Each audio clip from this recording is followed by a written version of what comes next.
আপনাদের সবাইকে আমন্ত্রণ জানাচ্ছি আমাদের ইউটিউব চ্যানেলটি সাবস্ক্রাইব করে আমাদের সঙ্গে কানেক্ট থাকবার জন্য। আমাদের এই ইউটিউব চ্যানেলটি হবে ভবিষ্যতে আমাদের প্রাণকেন্দ্র। ধীরে ধীরে আমি সেটা আপনাদের জন্য পরিষ্কার করব।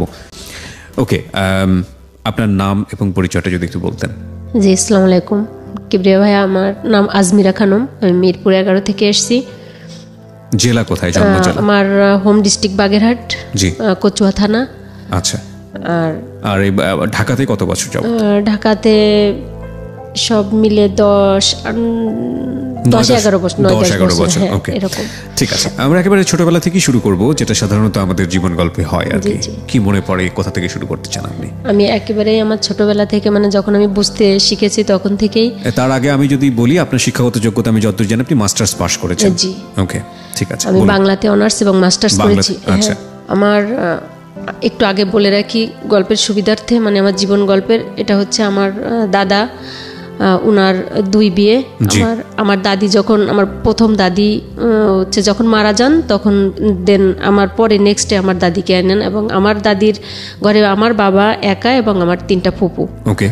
আর আমার আগের দাদার প্রথম পক্ষের হচ্ছে 3টা ছেলে আর 2টা মেয়ে। আচ্ছা। তো আর যে সৎ ভাইরা ছিল, তো সঙ্গত কারণে আমার বাবাকে ওনারা আলাদা করে দেন। আচ্ছা। খুব ছোটবেলায়, তখন আমার বাবা 1-2-তে এরকম পড়াশুনো করেন। তো আমার দাদি মনে প্রাণে চাইতেন যে আমার এই ছেলেটা যেন পড়াশোনা না শিখে, কারণ পড়াশোনা শিখে শিখে তার চোখের সামনে জোয়ান ছেলেগুলো এভাবে মারা যায়। আর একটু বলে রাখা ভালো, হ্যাঁ, এটা এরকম। আর একটু বলে রাখা ভালো যে মোড়েলগঞ্জের নাম শুনেছেন? মোড়েলগঞ্জ জেলা, যে শরণখোলা মোড়েলগঞ্জ, ওখানে যে মোড়ল নাম করা যে জেলাটার নাম, ওটা হচ্ছে আমার দাদির বাবার নামে। ওটা খুব বনেদি সম্ভ্রান্ত পরিবার। তো আমার দাদির সাথে ওই যে কিছু প্যারানর্মাল কিছু বিষয়গুলো থাকে, ওই রকম কিছু একটা বিষয় তার কাছে সাথে আর কি ছিল, যার কারণে নাকি তার ছেলে বাঁচতো না আর কি। তো আমার আব্বা একা।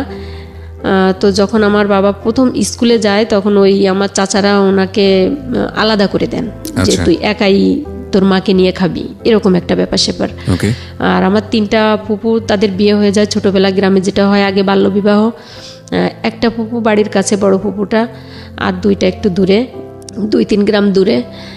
তো যাই হোক, এরকম করে আমার বাবা ওই এক বোনের বাড়ি 1 মাস, 2 বোন, আর এক বোনের বাড়ি 1 মাস, এরকম করে আমার ফাদারের লাইফটা অনেক কষ্টের। তো এরকম করে উনি এসএসসি পরীক্ষা দেন। উনি আমাদের বাড়ি এবং আর আমার নানা বাড়ি পাশাপাশি। আচ্ছা, দৌড় দিলে মনে হয় যে 10-15 মিনিট লাগে, এরকম আর কি, পাশাপাশি গ্রাম। তো আমার বাবা আমার নানা বাড়িতে লজিং থাকতেন, আগে তো লজিংয়ের ছিল, তো লজিং থাকতেন ওখানে। তো আমার নানারা আবার হচ্ছে যেটা বলে যে ওই ধানি পানি গৃহস্থ, খুব মানে ধানি পানি মানে যেটাকে বলে যে ধান চাল গরু বাছুর, মানে যেগুলো একটা আদর্শ, একটা কোনো কিছুর অভাব নেই, এরকম একটা। তো আবার আমার নানাও একটা এলাকার একজন গণ্যমান্য ব্যক্তি ছিলেন, মারা গেছেন উনি। তো ওখানে আমার দাদার ফ্যামিলিও তো খুব ভালো ছিল, কিন্তু এখন তো তার এই 2টা সংসারের কারণে এখন এই অবস্থা। তখন তো যে গ্রামে যে একটা অভাব অনটন ছিল, ওই যে দেশ স্বাধীনের আগে থেকে এরকম, এবং তার পরপরই আমার বাবা এসএসসি পাশ করেন 1976-এ। তো 76-এ পাশ করার পরে আমার দাদি মারা যান। আচ্ছা। আমার বাবার রেজাল্টের পরে আমার দাদি মারা যান, এবং আমার দাদি মারা যাওয়ার পরের বছরই আমার বাবা বিয়ে করেন। আচ্ছা। আমার মাকে। তো বিয়ে করার পরে সংসার করতে থাকেন। উনি টিউশনি করতেন, এবং তখন তো চাকরির খুব ডিমান্ড ছিল। জি, এখনো ডিমান্ড। এখনো তখনকার ডিমান্ড আর এখনকার ডিমান্ডের ক্ষেত্রে খুব মানে একটু পার্থক্য আছে অনেক। তখন তো আসলে সরকারি চাকরি ছাড়া বেসরকারি চাকরি তেমন একটা ছিল না, এবং ডেকে ডেকে নাকি চাকরি দেওয়া হতো। আচ্ছা। এরকম। তো আমার বাবা একটু মানে কি বলা যায়, উনি খুব মাল্টি ট্যালেন্টেড ছিলেন। আচ্ছা। এখনো আছেন, উনি বয়স্ক হয়ে গেছেন যদিও, এখনো যে আমাদের প্রয়াত আব্দুল আলিম জির গান, আমার বাবা গান গাইবেন, আপনারা ধরতে পারবেন না কে গাচ্ছে, মানে এত সুন্দর গাইতেন, এত সুন্দর। এবং সে চারণ কবি। আপনি ভাইয়া যদি বলেন যে মুরব্বী এখন এই টপিকসের পরে আপনি একটা লিখে দেন, এবং উনি নিজেই সুর করতে পারেন। বাহ বাহ বাহ বাহ। এরকম উনি খুলনা বেতার কেন্দ্রে উনি চান্স পেয়েছিলেন। তখন ওই যেটা বললাম যে কুসংস্কার, তখন লোকজন বলল সুলতান, আমার আব্বার নাম শেখ সুলতান আলী, যে মুসলমানের ছেলে ওই যে বাদ্যযন্ত্র দিয়ে গান করবি, তুই তো আখেরাত পাবি না, মানে এরকম কিছু একটা। আব্বার গেলেন 196টা গান আব্বার নিজের স্বরচিত, মানে নিজের লেখা এবং সুর করা। বাহ।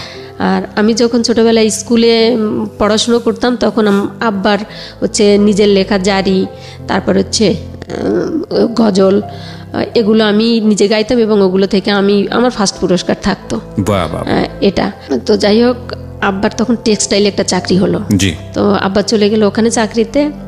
যাওয়ার পরে আমার টানে নাকি আব্বা চলে আসলো এলাকায়। চলে আসার পরে আমাদের বাড়ির সামনে একটা মক্তব, যেটা বলে মাদ্রাসা টাইপের, যে বাংলা আরবি দুটোই পড়ানো হতো, ওখানে আর একজন ছিলেন মুরব্বী, ওনার সাথে আব্বার কি টিচিং দেওয়া শুরু করলেন। তো আগেও যে গ্রামে একটা ব্যবস্থা ছিল যে লোটা, মানে যেটা বলে প্রত্যেক ঘরে ঘরে হচ্ছে ওইটা কিনে দেওয়া হতো কমিটির পক্ষ থেকে, এবং ওনারা ওই যে মহিলারা যখন রান্না করতে যেত মুষ্টি চাল যেটা বলে, ওটা রেখে দিত। সপ্তাহ পরে প্রত্যেক শুক্রবার ওটা গ্রামের আর 2-1টা ছেলে পেলে নিয়ে ওটা কালেকশন করা হতো, এবং ওটা জমা করার পরে ওটা বিক্রি করা হতো। বিক্রি করে যে টাকাটা হতো ওটা ওই টিচারদের, 2জন ছিল তো ভাগ করে দিত। তা এরকম করে চলছি। আর আমাদের বাধাল বাজার নামে একটা জায়গা আছে, ঐতিহ্যবাহী খুলনার বাগেরহাট থেকে অনেকেই আমাদেরকে শোনেন এবং অনেকেই ফোন কল পাঠান, আমি পাই। আমার খুব ভালো লাগে যে জিনিসটা আমার আগের রেডিওতে নেটওয়ার্কিংয়ের কারণে ছিল না। এটা আমার একটা নতুন এক্সপিরিয়েন্স এবং লোভের জায়গা বলতে পারেন। দেশের এমন এমন জায়গা থেকে ফোন কল আসে যখন বলে যে আমি অমুক জেলা থেকে বলছি, আমি অমুক জেলা থেকে বলছি। আমার জীবনে কখনো যাওয়া হয়নি সাতক্ষীরাতে, এটা আমার খুব ভালো লাগে। আমার সাতক্ষীরা থেকে অনেক ফোন আসে, রংপুর থেকে ফোন আসে এবং বিভিন্ন জেলা থেকে ফোন আসে। তো এই মুহূর্তে অনেকে শুনছেনও আমি জানি, তাদের সবাইকে বলবো যদি ফোন করেন প্লিজ প্রথমে নিজ জেলাটা বলে নেবেন, তাহলে আমরা বুঝতে পারবো যে কোথা থেকে আপনি শুনছেন এবং পুরো জায়গায় কাভারেজটা ঠিক মতো পাচ্ছেন কিনা। এটা আমাদের খুব মানে একটা শান্তির জায়গা বলতে পারি আমি। হ্যাঁ বলুন। হ্যাঁ জি, আব্বা আবার হচ্ছে খুলনাতে চলে আসলো টেক্সটাইলে চাকরি করার জন্য। তো আমাদের তখন ইতিমধ্যে আমার আর একটা ভাই হলো। তো ও অনেক, ওর নর্মাল ফিগার আসতে অনেক দেরি হচ্ছে। ওই ভাইটা এখনও কেমন আনমনা টাইপের, এরকম খুব সহজ সরল, কিন্তু মনে হচ্ছে যেন খুব সহজ সরল, কিন্তু অনেক জ্ঞানী। ও ক্লাস 5 পর্যন্ত পড়া, এরপরে ওকে আর আমরা স্কুলে শত চেষ্টা করেও মানে প্রেশার দিয়ে ভালোবাসা দিয়ে কোনোভাবেই পারিনি, ও যাবেই না। তো তারপরে ও কিন্তু ইংরেজি পত্রিকা পড়তে পারে, এরকম আর কি।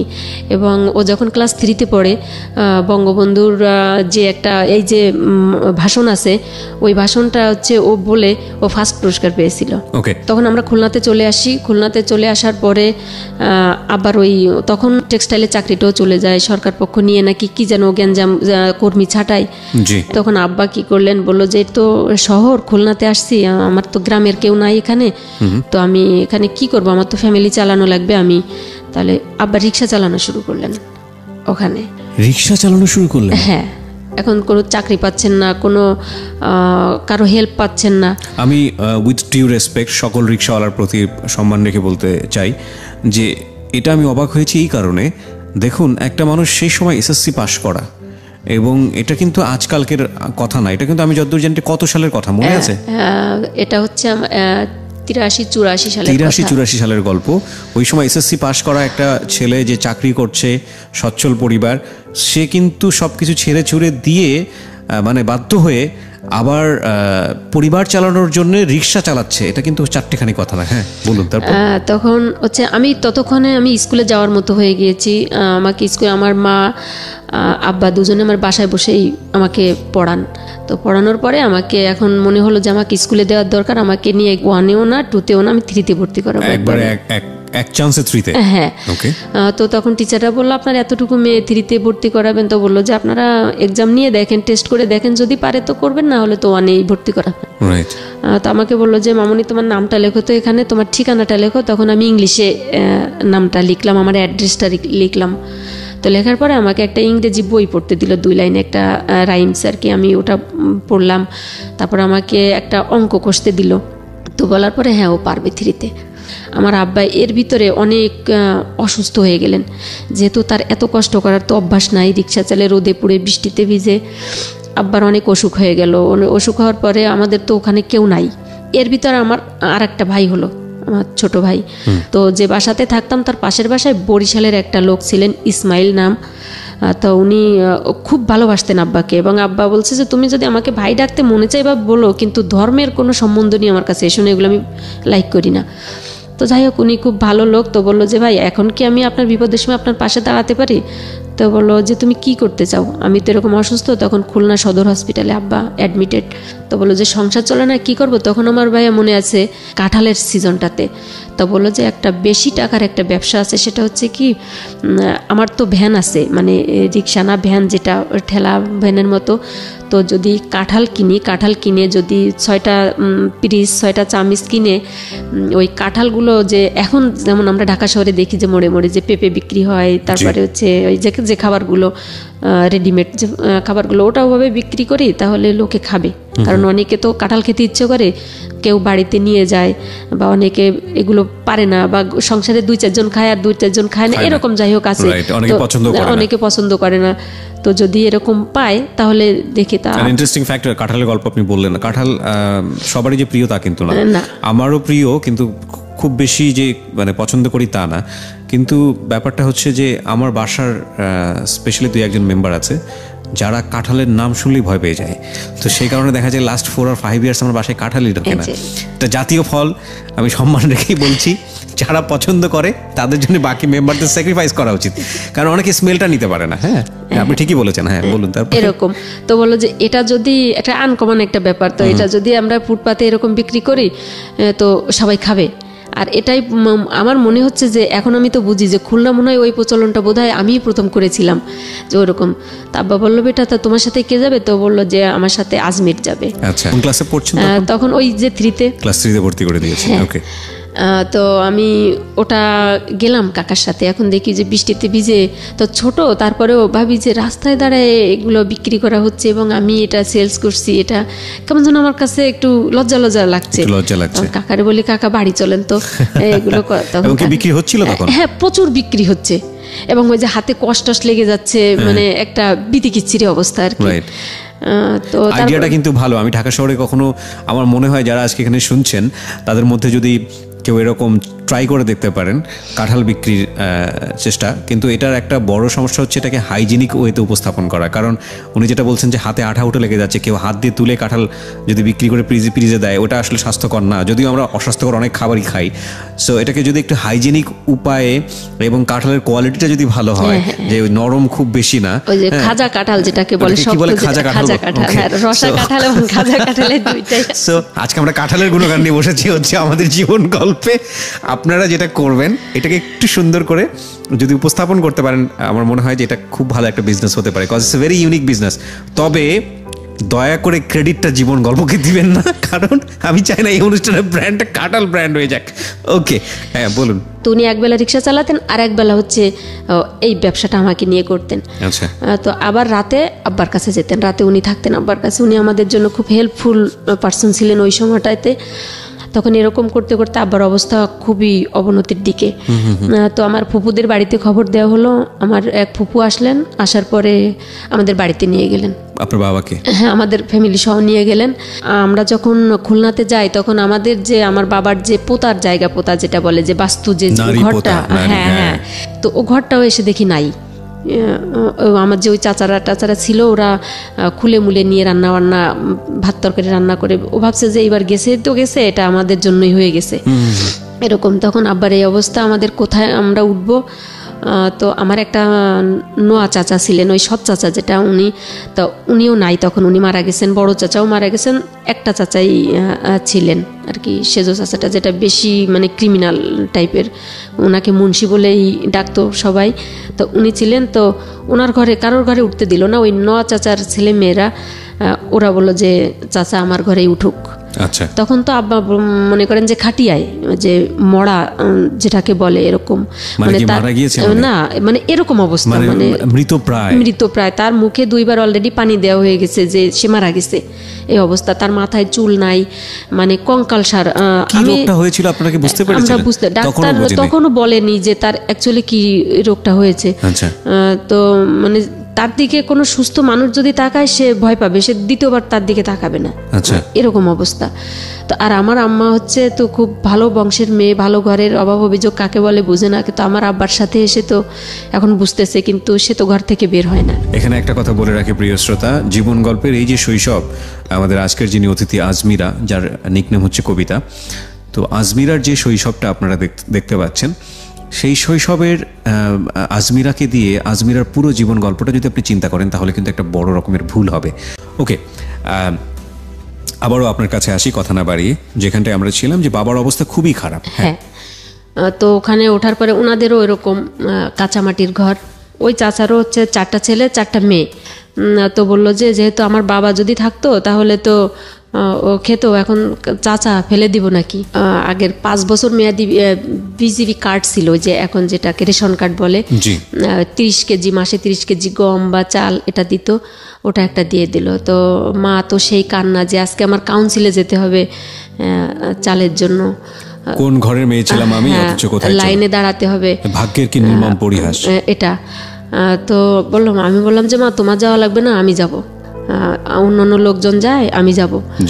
তো ওরকম আমি যেতাম, হেল্প করতো সবাই। তো এর ভিতরে ভাইয়া কি হলো, ওই স্কুলের কিন্তু রেজাল্ট দিয়ে দিল, বাৎসরিক রেজাল্টটা দিয়ে দিল ক্লাস 3। তো ওইখানে তো এখনকার মতো তো যোগাযোগ ব্যবস্থা বা যে অ্যাড্রেসের বিষয়টা ওরকম আপ টু ডেট ছিল না। তো যতটুকুই ওখানে ঠিকানা ছিল, ওই টিচাররা রেজাল্ট পাওয়ার পরে, মানে আমি ওই 3 মাসে পল্লীমঙ্গলে তখন ব্যাপক অনেক স্টুডেন্ট, ওখানে আমার ক্লাস 3-তে ছিল 96 জন স্টুডেন্ট। তো ওর ভিতরে আমি ফার্স্ট হয়েছিলাম। রেজাল্ট দেওয়ার পরে তখন হচ্ছে ওই টিচার আমাকে দেখার জন্য, মানে আমাকে নেওয়ার জন্য ওই অনেক ট্রাই করে, অনেক খুঁজে খুঁজে যে বাড়িওয়ালার কাছে থাকে, আমরা বাসা ভাড়া ছিলাম, তো ওনার কাছ থেকে মানে কিছু প্রাইমারি ঠিকানা নিয়ে, হেল্প নিয়ে, উনি খুঁজতে খুঁজতে আমাদের বাড়ি পর্যন্ত চলে আসলো। মানে তো বললো যে মেয়েটা তো একটা সুন্দর রেজাল্ট করছে, আমরা তো আন্ডার এস্টিমেট করছি। হ্যাঁ, ওই খুলনা পল্লী মঙ্গল স্কুলের টিচার। তো ও তো ফার্স্ট হয়েছে, এটা বললো। তখন তো আর অত বুঝতাম না যে ফার্স্ট সেকেন্ড বা এই কম্পিটিশন। এখন যে বাচ্চারা কেজিতে পড়ে, মানে প্লে নার্সারিতে পড়ে, এদের ভিতরে যে ওটা তো আমাদের ভিতরে ওই সময়কার ছিল না। তো বুঝতাম যে আমি ফার্স্ট হয়েছি, আমি লিখেছি ফার্স্ট হয়েছি, এটা তো আর এমন কোনো কিছু আহামরি কোনো কিছু না, আমার যে নিতে আসতে হবে। তো আব্বা বললো যে ভাই আমি তো এরকম মরার মতো অবস্থা, এখন তো আমার তো বাচ্চা কাচ্চা ফ্যামিলি নিয়ে খুলনাতে যাওয়া সম্ভব না। তখন টিচাররা চলে গেলেন, 2 জন আসছিলেন। তো এখন ওই আমি আমার আত্মীয় স্বজনের বাড়িতে যেতাম। এখন আমার পড়াশোনা কিন্তু ভাইয়া বন্ধ, তো প্রত্যেক ঘরে তো ছেলে মেয়ে আছে, সবাই পড়তে বসে। তো আমার তো মন চাই যে আমি পড়তে বসে, তো ওদের সাথে বসে যেতাম পড়তে। তা এর ভিতরে ছিল আমার একটা চাচাতো ভাই, সে আমার আব্বার বড়, ওই বড় চাচার ছেলে। সঙ্গত কারণে আমার আব্বা তো দ্বিতীয় ঘরের ছেলে, এ কারণে ও হচ্ছে কিছুদিনের বড় আমার আব্বার। তো ওর একটা মেয়ে, ওর 2টা ছেলে মেয়ে, বড় মেয়েটার নাম লিপি, ছেলেটার নাম কবির, ওরা পড়াশুনো করতো। তো আমি বললাম, তো ও আমাদের বয়সে বড় বিধায় আমরা সবাই ওকে ফুপু ডাকতাম। তো বললাম যে ফুপু আমার না একটু স্কুলে ভর্তি করো। তা বলে তুই স্কুলে যাবি? তাই আমি বললাম হ্যাঁ, দেখো না আব্বার এই অবস্থা, তখন কালকে তুই আমার সাথে স্কুলে যাবি। তো তখন ক্লাস 5-এ পড়ে। তখন মনে আছে ও আমাকে 7 টাকা দিয়ে ভর্তি করালো, এবং ওর সাথে আমি নিয়মিত। এইবার আমি আর বাড়ির কোনো কাজে যাই না, এখন আমাকে বেঁধে রাখলে, আমার হাতে পায়ে ধরে কান্নাকাটি করলেও আমি আর থামছি না বাড়িতে, আমি স্কুলে যাচ্ছি। মানে বৃষ্টির সময় তো ভাই আমাদের বাড়ির উঠানে মনে হচ্ছে গরু আছে তো প্রত্যেকের, মানে আঁঠু কাদা যেটা বলে, মানে সেই ইলাহি অবস্থা। ওর ভিতর থেকেও চলে যেতাম স্কুলে। ওই যে আগের কালে যে পলিথিন ছিল, যে 2 টাকা পলিথিন, দাম অনেক বড়, হ্যাঁ, জামাটা আর হচ্ছে বই, ওই পলিথিনের ভিতরে আর একটা প্যান্ট এক্সট্রা নিতাম, কারণ ওই মানে ফুটবল খেলার মতো ডিগবাজি খেতে খেতে তো স্কুলে যাওয়া লাগতো। হচ্ছে স্কুলের পুকুর থেকে গোসল করে কাদা ধুয়ে আবার ওই জামা কাপড় পরে আবার ক্লাস করতাম।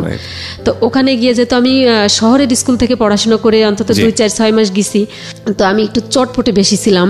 যাই হোক, সঙ্গত কারণে তো ওই কিছুদিনের ভিতরে আমি ক্লাস মনিটর হয়ে গেলাম ওখানে। তো এরকম করে ক্লাস 3-তে পরীক্ষা দিলাম। এর ভিতরে আব্বার অবস্থা একটু উন্নতি হতে লাগলো। তো এর ভিতরে শীতকাল চলে আসলো, এখন আমাদের ওদের ঘর থেকে যেতে হবে, এক ঘরের ভিতরে থাকা যাবে না। ওরা বললো যে এখন তুমি সুস্থ হয়েছো, একটু কাজকর্ম করো, ছেলে মেয়ে দেখো, আমরা তো আর পারছি না, এটা বললো। তখন ভাই দেখেছেন কিনা গ্রামে যে কুড়ে ঘর যেটাকে বলে, মানে হচ্ছে নিচে ওই খড় বিছিয়ে ওটার ভিতরে আমরা থাকতাম। আর আব্বা কি করলো যে টিউশনি জোগাড় করলো। মানে আপনার বাবা কি তখন সুস্থ? একটু সুস্থ, মানে লাঠি ভর দিয়ে হাঁটতে পারে। আচ্ছা, টিউশনি শুরু করলো। আর ওই যে গ্রামের যে মক্তবটা আমাদের বাড়ির সামনেই এখনো আছে, ওখানে এখন ওটা প্রাইমারি স্কুল হয়েছে। তো ওখানে আব্বাকে বললো যে তুমি এখানে একটু সময় দিও। ওই যে আবার সেই পুরনো মুষ্টি চালের কাহিনী, ওইটা ওইভাবেই মোটামুটি জোড়াতালি দিয়ে আমাদের সংসার চলছে মোটামুটি ভালো। তখন আমাদের ওই সময় 2 বেলা খেতাম। এখন আমি 9-এ উঠে গেলাম। 9-এ ওঠার পরে যে প্রথম যখন যে এরশাদ সাহেব যে মেয়েদের উপবৃত্তি যে চালু করেন, ওটা তখন আমি ক্লাস 9-এ পড়ি। তখন প্রথম আমি টাকা পেলাম 610 টাকা। যাই হোক, এরকম করে চলতে থাকলাম। আমি প্রথম পরীক্ষা এসএসসি পরীক্ষা দিলাম হচ্ছে 1996 সালে। 56 জন পরীক্ষা দিছিলাম আমরা প্রথম ব্যাচে। রেজাল্টের সময় হলো কি 2টা রোল নাম্বার আসলো, একটা পাস আর একটা উইথহেল্ড, আর সব ফেল। যেটা আমাদের সময় তো তখন ডিভিশন ছিল, first division, second division, board stand. তো আমরা সবাই ফার্স্ট ডিভিশনে ফেল করলাম। ফার্স্ট ডিভিশনে ফেল সেটা হচ্ছে কি 600-তে ফার্স্ট ডিভিশন, 550-তে সেকেন্ড ডিভিশন, এরকম ডিভিশন ওয়াইজ ভাগ করা ছিল। কিন্তু এক সাবজেক্টে ফেল করে ফেল করেছি। আমি জীবনে প্রথম শুনলাম আর কি ফার্স্ট ডিভিশনে ফেল। এটা যে অনেকেই বলে যে গ্রামের লোকজন, আমরা সবাই এটা মজা করেই তখন বলতাম যে লোকের কথা মিথ্যা না। 679 পেয়েছিলাম আমি, তাতে তা ফেল। কেন ফেল করলেন? কেমিস্ট্রিতে 2 মার্কে ফেল করলাম রিটেনে। আমি সায়েন্সে ছিলাম। তো এরকম সবাই, মানে আমাদের ফার্স্ট বয় সেকেন্ড বয় যারা এরকম ছিল, মানে মাত্র একটা মেয়ে পাশ করলো গ্রেসে, অঙ্কে 3 নিয়ে, ও সেকেন্ড ডিভিশনে পাশ করলো। আর আমার রোল নাম্বারটা আসলো উইথহেল্ড, পরের বার পরীক্ষা দিয়ে আর কি। যাই হোক, আমি পাশ করলাম। এরকম করে এখন আমি কলেজে ভর্তি হব। আমাদের বাগেরহাট ঐতিহ্যবাহী সরকারি পিসি কলেজ, নাম শুনেছেন? ওটা আচার্য প্রফুল্লচন্দ্র কলেজ। ওটাতে ভর্তি হলাম। ইন্টার ফার্স্ট ইয়ারে ভর্তি হওয়ার পরে চলছে পড়াশোনা। আব্বা এরকম কষ্ট করে যাচ্ছেন, আমি ফাঁকে আবার এখন আমি একটু টিউশনি করা শুরু করে দিছি। ইন্টার পাস করলাম। ইন্টার পাস করার পরে হচ্ছে অনার্সে ভর্তি হয়ে গেলাম। তা আব্বা বললো যে অনার্স নিবি তুই, কারণ আমার একটা, আজকে বলি তোকে, আমার একটা স্বপ্ন। সেটা হচ্ছে আব্বা যখন এসএসসি পাস করলেন, পাস করার পরে যখন কলেজে ভর্তি হতে গেলেন, তখন আব্বা টাকার জন্য ভর্তি হতে পারছিলেন না, এবং আব্বা প্রিপারেশন নিয়ে গেছিল যে এই টাকায় ভর্তি হতে পারবো, কিন্তু ভর্তি হতে পারছিলেন না। তখন আব্বা কান্না করে দিছিলেন এই কলেজে, এবং কলেজের সাথে কথা বলে আসছিলেন যে কলেজ তুমি আমাকে মানে পিঠ দেখিয়ে দিলা, কিন্তু আমিও হাল ছাড়ার পাত্র না, আমি পারলাম না। যদি আমার ওরের যত কোনো সন্তান, আমার যদি কোনো প্রথম ছেলে হোক বা মেয়ে হোক, আমি তোমার কলেজ থেকে আমি যত ভালো ভালো প্রতিষ্ঠানে আমি মানে সুযোগ পাই কিনা, তোমার এখান থেকেই আমার ছেলে হোক আর মেয়ে হোক, আমি ওকে এমএ পাস করাবো এখান থেকেই। এটা বলে আব্বা কান্না করে চলে আসছিলেন। ফর্ম ফিল আপ করতে গেছি, আগে আব্বা আমাকে নিয়ে মিষ্টির দোকানে ঢুকছে। আগে 2 বাপ বেটিতে ভরপুর খেয়ে তারপরে হচ্ছে টাকা বাসুক আর ছাই না বাসুক এরকম। তো এটা নিয়ে মায়ের সাথে খুব ঝগড়া হতো যে তোমার হিসাব নাই, কিছু না, সংসার চলবে কি দিয়ে, যদি 5 টাকা বাঁচতো। তখন তো আমি কিন্তু ভাইয়া 7 টাকা 8 টাকা কেজি চাল কিনেছি আমি।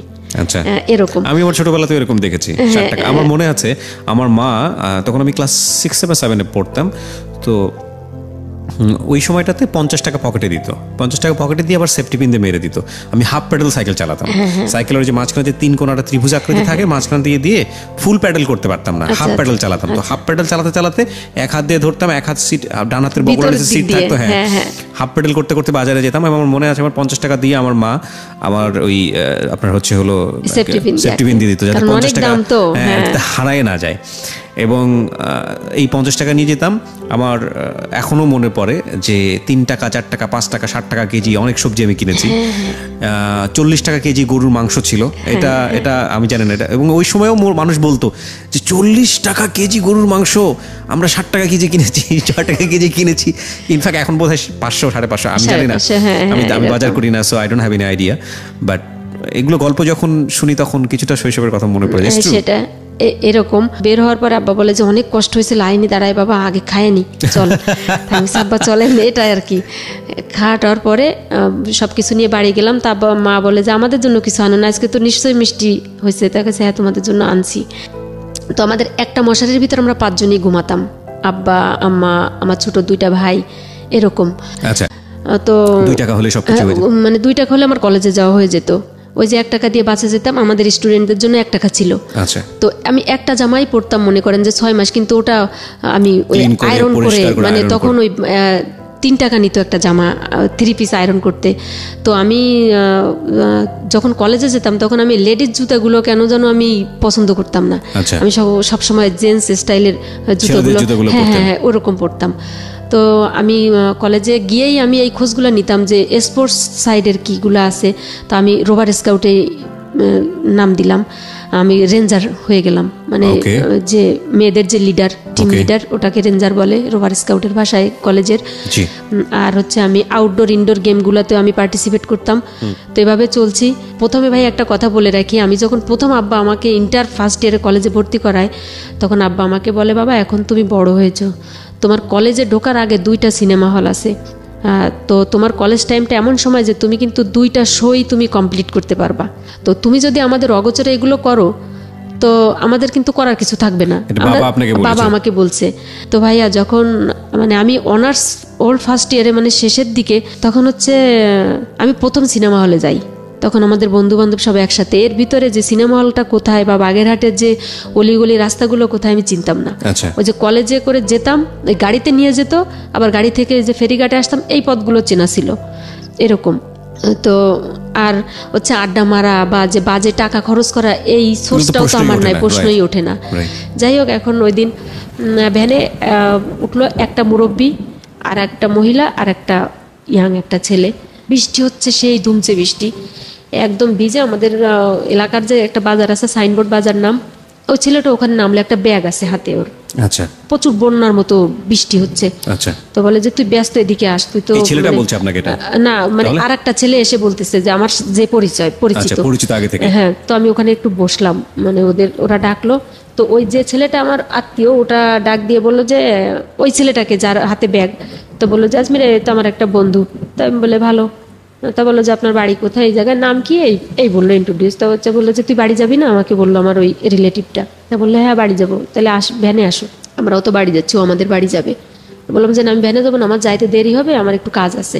তো বলে কোনো কাজ নেই, ওঠো ভ্যানে। তখন একটু লজ্জাও লাগতেছে, কারণ ওরা তো ভ্যানে যাবে, ওরা যদি দাঁড়ায় থাকে পথে, যদি দেখে যে আমি হাঁটতে হাঁটতে যাচ্ছি।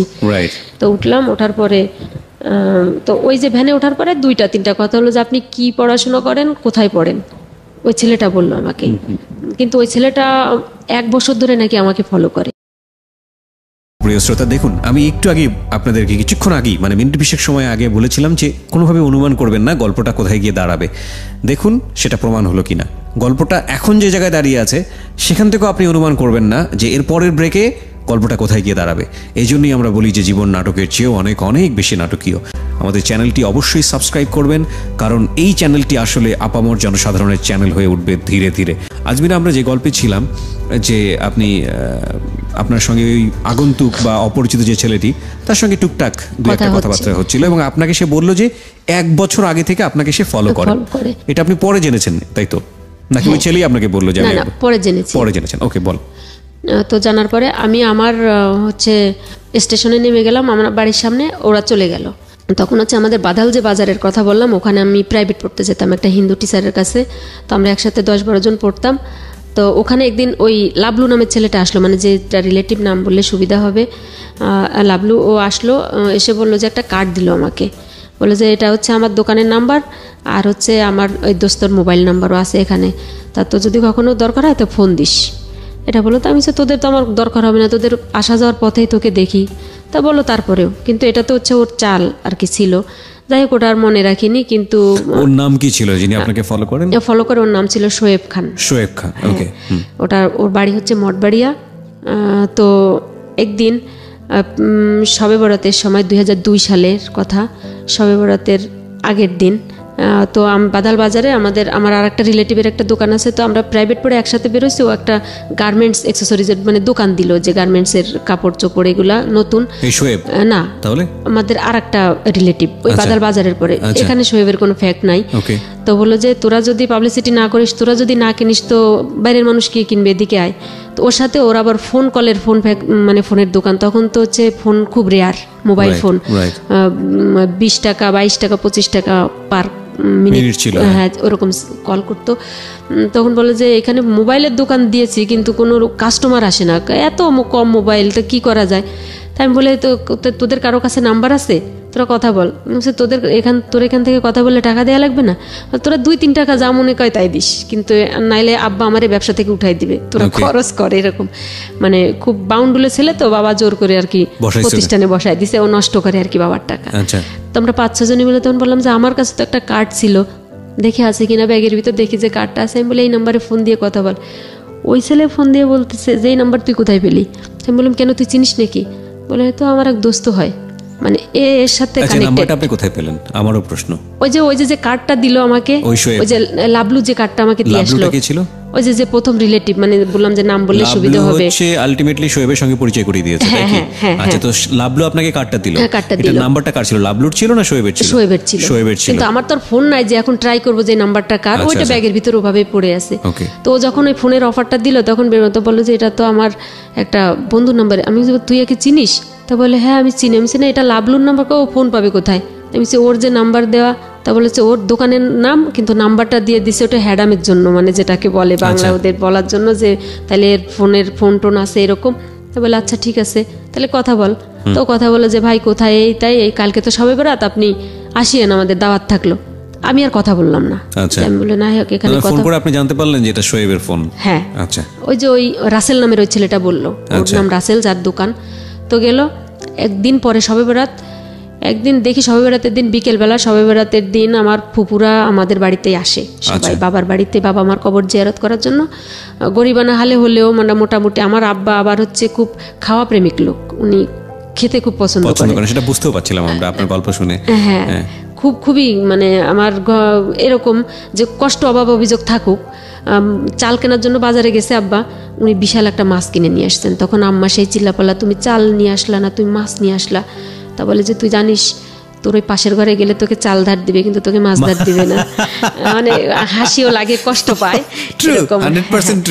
এটা মানে এটা দেখে আসছি। তখন মা বললো যে তুমি জীবনে শুধরাবা না, তোমার লাইফে কোনোদিন ডেভেলপ হবে না, বলে এই চিন্তা তোকে করতে হবে না, এটা আল্লাহ করবে। যাই হোক, সবে বরাতের কাহিনী, সবে বরাতের কাহিনী। তো আমার মেজো ফুপু আমার এখানে আছে, আমার আর একটা বড় ফুপুর মেয়ে ওটা এখানে আছে। তো বিকেলবেলা আমাদের হচ্ছে বাড়ির লাগোয়ার সাথে, বাস্তু বাড়ির সাথে একটা ঘের টাইপের, মানে বিটা যেটাকে বলে, কৃষি টিসি হয়। তো ওখানে বিকেলবেলা আমি যেন কিসের জন্য আসলাম, কাপড় নিতে। ওর ভিতরে আবার একটু গোসলের ব্যবস্থা আছে, মানে শীতের সময় তো যেখানে রোদ পড়ে ওখানে সবাই গোসল করতে আসে। তো নিতে আসলাম আমার ভাগ্নিটার সাথে। এখন দেখছি দূর থেকে একটা লোক আসতেছে, হাতে মিষ্টির প্যাকেট। আচ্ছা, তো আবসা আবসা দেখা যাচ্ছে যে কুয়াশা পড়ে গেছে, কার্তিক মাসের কথা আর কি এরকম। তা এখন আমার এই ভাগ্নিটা ছোট, তো বলতেছে যে ফুপু যে খালা যে বাড়ি আসুক না কেন যেন আমাদের বাড়ি আসে, কারণ এই যে মিষ্টি আছে যে সাথে, এরকম আর কি ব্যাপার। তাই বলছি তাহলে চল। কিন্তু চল বলে আমি হঠাৎ তাকায় দেখি যে আমাদের চার পাড়াচ্ছে, মানে চার যেটা বলে সাঁকো বলেন যে আমাদের বাড়ির সামনে, এখন অবশ্য ওটা আছে। তো এখন আমি দেখে কি ব্যাপার, দূরের থেকে দেখতেছি, কিন্তু ছেলেটা অনেক সুন্দর, মানে খুব হ্যান্ডসাম, চেহারা খুব ভালো।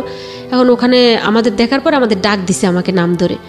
তো বললাম এখন ভাইয়া কি বলবো, যেটা বিলিভ করবেন না, মানে আমি কলার পাতা যেভাবে কাঁপে বাতাসে, আমি ওভাবেই কাঁপাকাঁপি শুরু করে দিছি। এই কাঁপাকাঁপিটা কেন? দুই কারণে। একটা হচ্ছে যে আপনি তখন ইন্টারমিডিয়েটে পড়েন। আচ্ছা, আপনি বলেন। মানে হ্যাঁ, আপনার গেস ঠিক আছে। দুই কারণে। একটা হচ্ছে যে আজকে মান সম্মান সব গেল, আমাদের তো ঘর নাই। Exactly, that was my concern. এই একটা প্রথম একটা। আর দ্বিতীয়টা হচ্ছে যে আমার এই এতটুকু পড়াশোনার লাইফে আমার একটা ছেলে বন্ধু আমার বাড়িতে আসেনি, বা একটা মেয়ে বন্ধুকে আমি আনিনি। কোথায় আনবো? কারণ আমার ওই সেন্সটাই আমার ভিতরে কাজ করতো না। মানে বেসিক্যালি টু রিজন, যেটা আমি বললাম। হ্যাঁ, এখন এই দুটাই মানে আমার ভিতরে।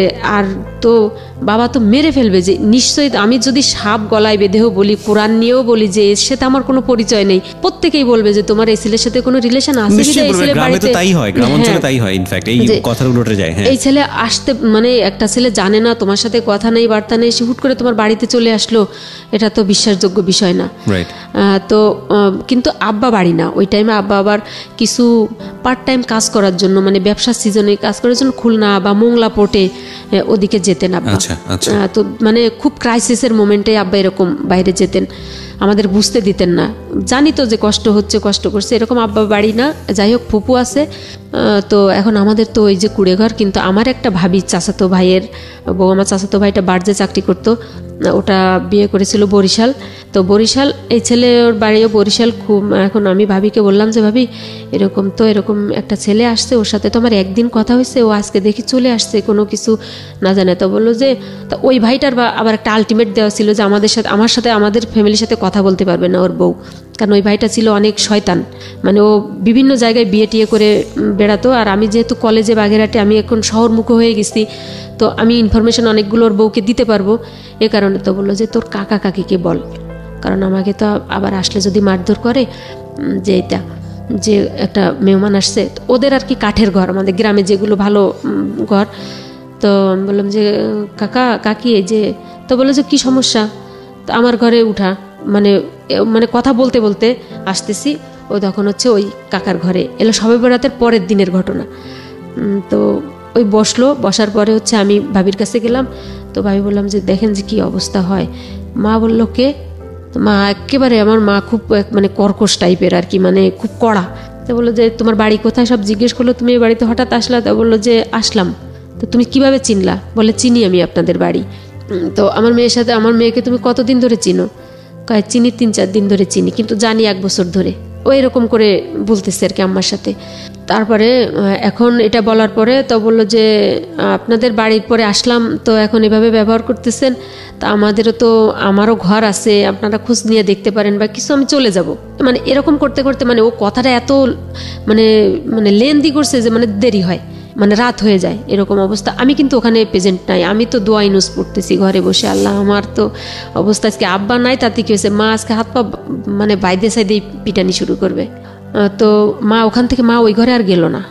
ওখানে না যাওয়ার পরে আমার ভাবি আর কি আর চাচি ওকে আপ্যায়ন করলো। ওকে আপ্যায়ন করার পরে ও মানে আমার কাকা তখন আসে, ওই যে আমার যে কাকাটা, মেজো কাকাটা, উনি আসেন। উনি খুব বয়স্ক। থাকার পরে রাতে যার যার ঘরে, মানে উনি তো ওনার ঘরে আর আমরা আমাদের ঘরে, পাশাপাশি ঘর। মা শুধু একটাই কথা, তুই কিভাবে চিনিস, বাড়ি কোথায়, তুই দেখছিস আগে কখনো? মানে ওই আমি একই কথা বলে যাচ্ছি।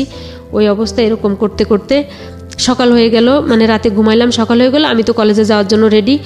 ওই ছেলেও বের হলো, কিন্তু ওই রাতে যে আমার চাচির সাথে, আমার ভাবির সাথে, আমার চাচার সাথে ওই ছেলের কি কথা হয়েছে ভাইয়া, মানে হচ্ছে আমি পরে জানছি আর কি, আগে জানি না।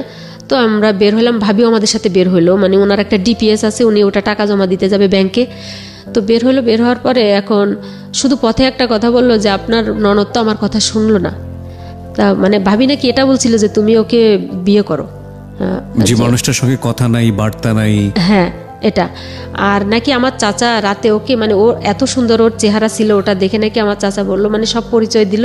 তারপরে বললো যে আমার ভাইটা তো খুব মানে কষ্ট করে তার মেয়েটাকে মানুষ করতেছে, তা তুমি তোমারে দেখে আমার বাবা পছন্দ হয়েছে, তুমি আমার মেয়েটাকে নিও। আচ্ছা আচ্ছা, আমার চাচা এটা বললো। তা বললো যে আপনার মেয়ে যদি রাজি হয়, আমি আপনার মেয়েকে বিয়ে করব।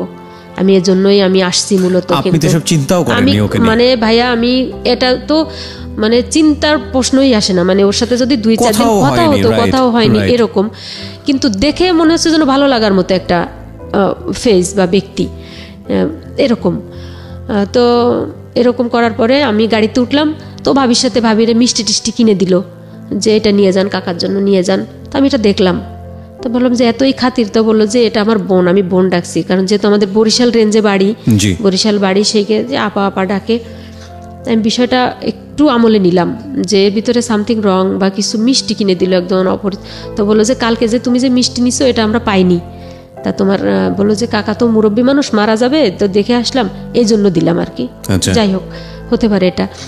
বাসে উঠলাম, পরের স্টপেজে দেখে কি ওই ছেলে ওই গাড়ির ভিতরে, শোয়েব। হ্যাঁ, শোয়েব গাড়ির ভিতরে থাকাকালীন অবস্থায় তখন এর ভিতরে আমার তো আবার কলেজ গাড়ি চলে গেছে। তখন বাগেরহাটের এপার এসে আমাদের আর একটা গাড়িতে উঠতে হয়, দশানি নামক স্টপেজে, আমাদের ওখানে নেমে কিছু দূর হেঁটে কলেজ। তো ওখানে যখন বসলাম, আমি মানে ভাড়া নেওয়ার যে একটা গ্যাদারিং আছে, ওই ফাঁকেও আমার পাশের সিটে এসে বসছে। কোন ফাঁকে, আমি তো জানালা থেকে তাকায় আছি, এবং বললো যে আমি যখন দশানি নামবো, মানে আমার স্টপেজে কলেজের সামনে, তখন আমার হচ্ছে পিছনে একটা মানে আমি ঠেকলাম যে মানে এখন বুঝি যে ওটা রিভলভার জাতীয় কিছু একটা। তা বললো যে গাড়ির থেকে নামা যাবে না, কোনো শব্দ করা যাবে না, আমার সাথেই যেতে হবে। এটা বললো আমাকে। শোয়েব আপনাকে রিভলভার ঠেকিয়েছে? হ্যাঁ, মানে এটা আমি বুঝতে পারছি যে আমার পাশে কিছু একটা, তা বললো যে এটা কিন্তু কোনো খেলনা জিনিস না, এটা কিন্তু অস্ত্র, একদম মেরে দেবো, কিন্তু আমি কিন্তু সর্বহারার লোক। এভাবে মানে আস্তে আস্তে করে কানের কাছে ফিস ফিস।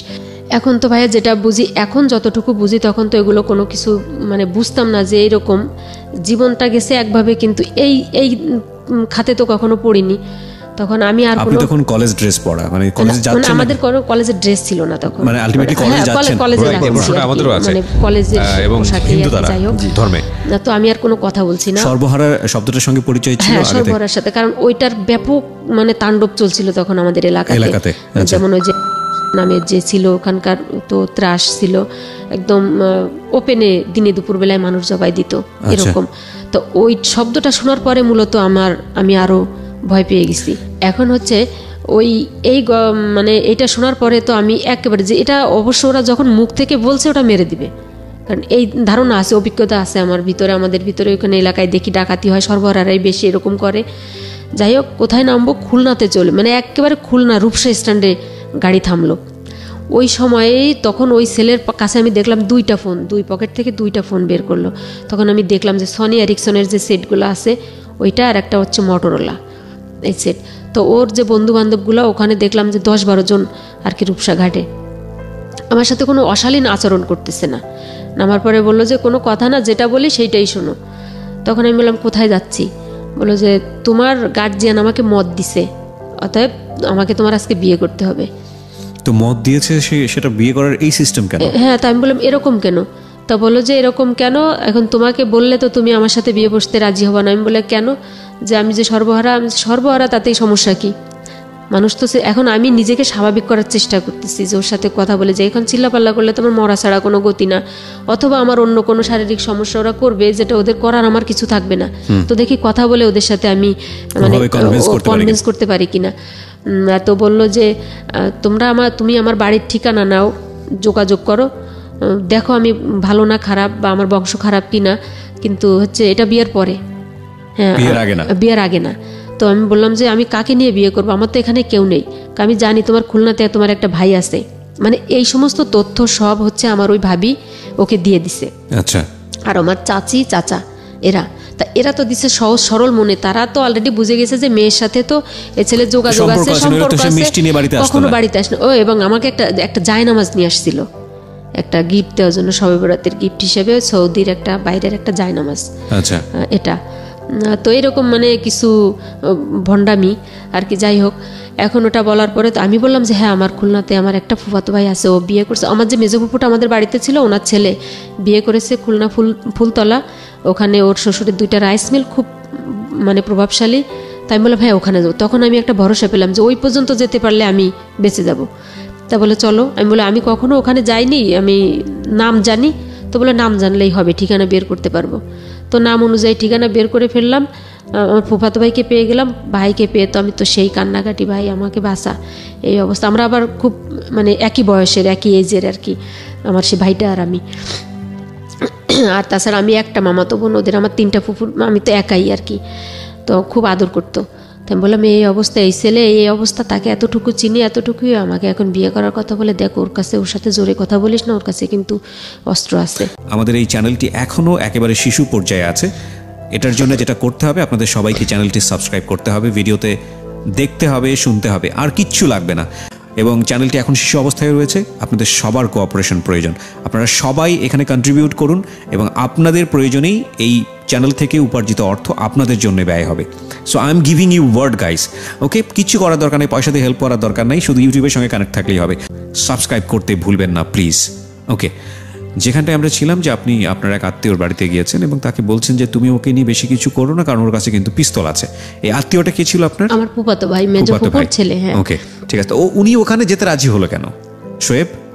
যেহেতু ওই যে আমার চাচা বলে, আমার চাচি বলে দিয়েছে, আর আমার ভাবি, যে ওর ওখানে গার্জিয়ান আছে। আচ্ছা। এটা তুমি যদি ও যেতে না চায়, তুমি তো নিজের মতো করে ওকে ট্রাই করবা, ও যদি যেতে না চায় তখন ওখানে নিয়ে যাবা। আচ্ছা আচ্ছা। এটা তো আমি যেটা বলছিলাম প্রথমে, যে ও আমার সাথে অশালীন কোনো যে এখন আচরণ ওটা করতেছে না। তো না করার পরে তো ভাইকে ওটা বলার পরে তা ভাই বললো, যাস আমি দেখতেছি, তুই রুমে যা, তোর ভাবির কাছে যা, আমি ওর সাথে কথা বলি, ওকে রাস্তায় নিয়ে কথা বলি। তো ওই ভাইকে নিয়ে রাস্তায় গিয়ে কথা বলো, কতক্ষণ পর আমার ভাই এসে বলে কি তোর সমস্যা কি।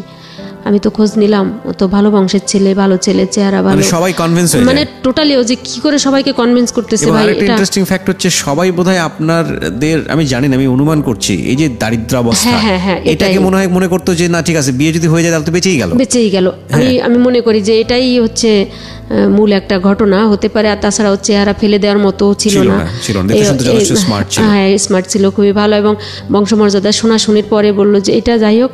এখন আমি তো যে আল্লাহ, আমি যে একেবারে বিপদে একটা খড় পেলাম বাঁচার জন্য, তাও বাঁচলাম না, কিন্তু আমি বললাম যে আব্বা তো মেরে ফেলবে। তো এটা বলতে বলতে আমার কথা মুখে থাকতে থাকতে ও আমার ভাইকে নিয়ে, আমার ভাইয়ের শেলিকা এদেরকে নিয়ে ও অলরেডি শপিংয়ে চলে গেছে। আমাকে অনেক রিকোয়েস্ট করলো, আমি বললাম আমি কোথাও যাব না।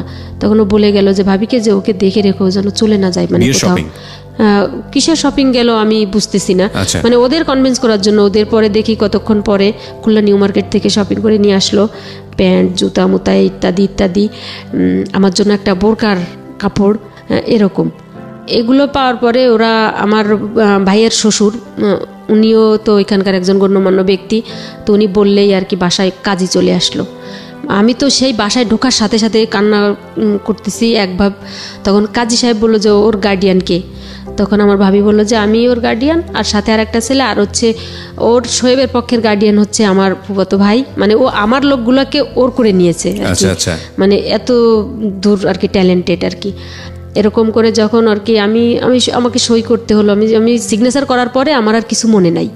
যখন আমার মনে হলো তখন ফজরের আজান দিয়ে দিয়েছে আর কি, মানে যখন আমার সেন্স আসলো।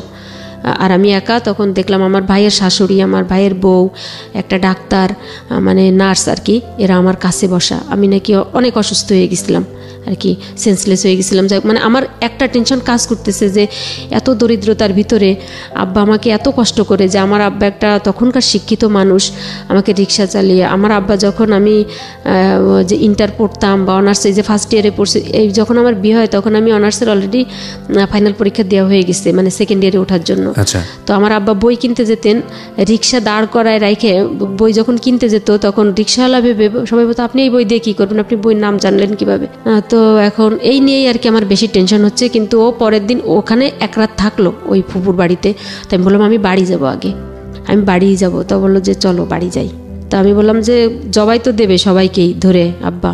তো আব্বা বাড়ি গেল, মানে বাড়ি গেলাম আমরা, ও আমাকে আগে বাড়ি পাঠাই দিল, মানে আমাদের রাস্তা থেকে। তখন আমার আরও বেশি ভয় লাগলো যে আল্লাহ আমাকে একা পাঠাই দিল, আমার তো বিয়ে হয়ে গেছে, এখন হচ্ছে ও যদি না আসে আর তাহলে কি হবে।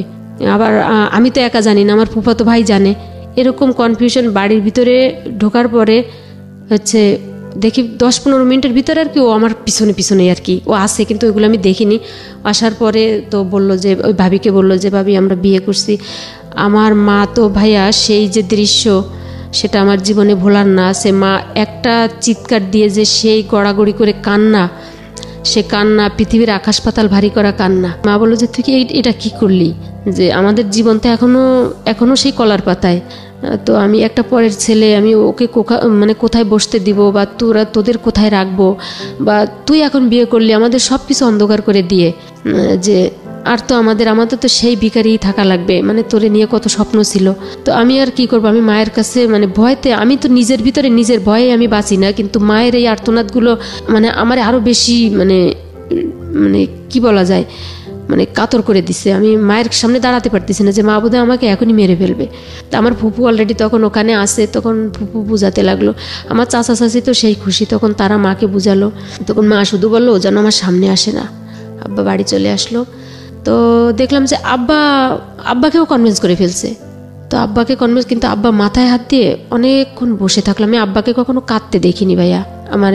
মানে আমার এই বয়সে আব্বাকে আমি হাউমাউ করে আমি জীবনে 2 দিন কি 3 দিন কাঁদতে দেখছি। মানে আমার এখন 36 ইয়ার চলে বয়স। আমি এই 3 দিন, আমার এই লাইফে আমি আব্বাকে 3 দিন কাঁদতে দেখছি।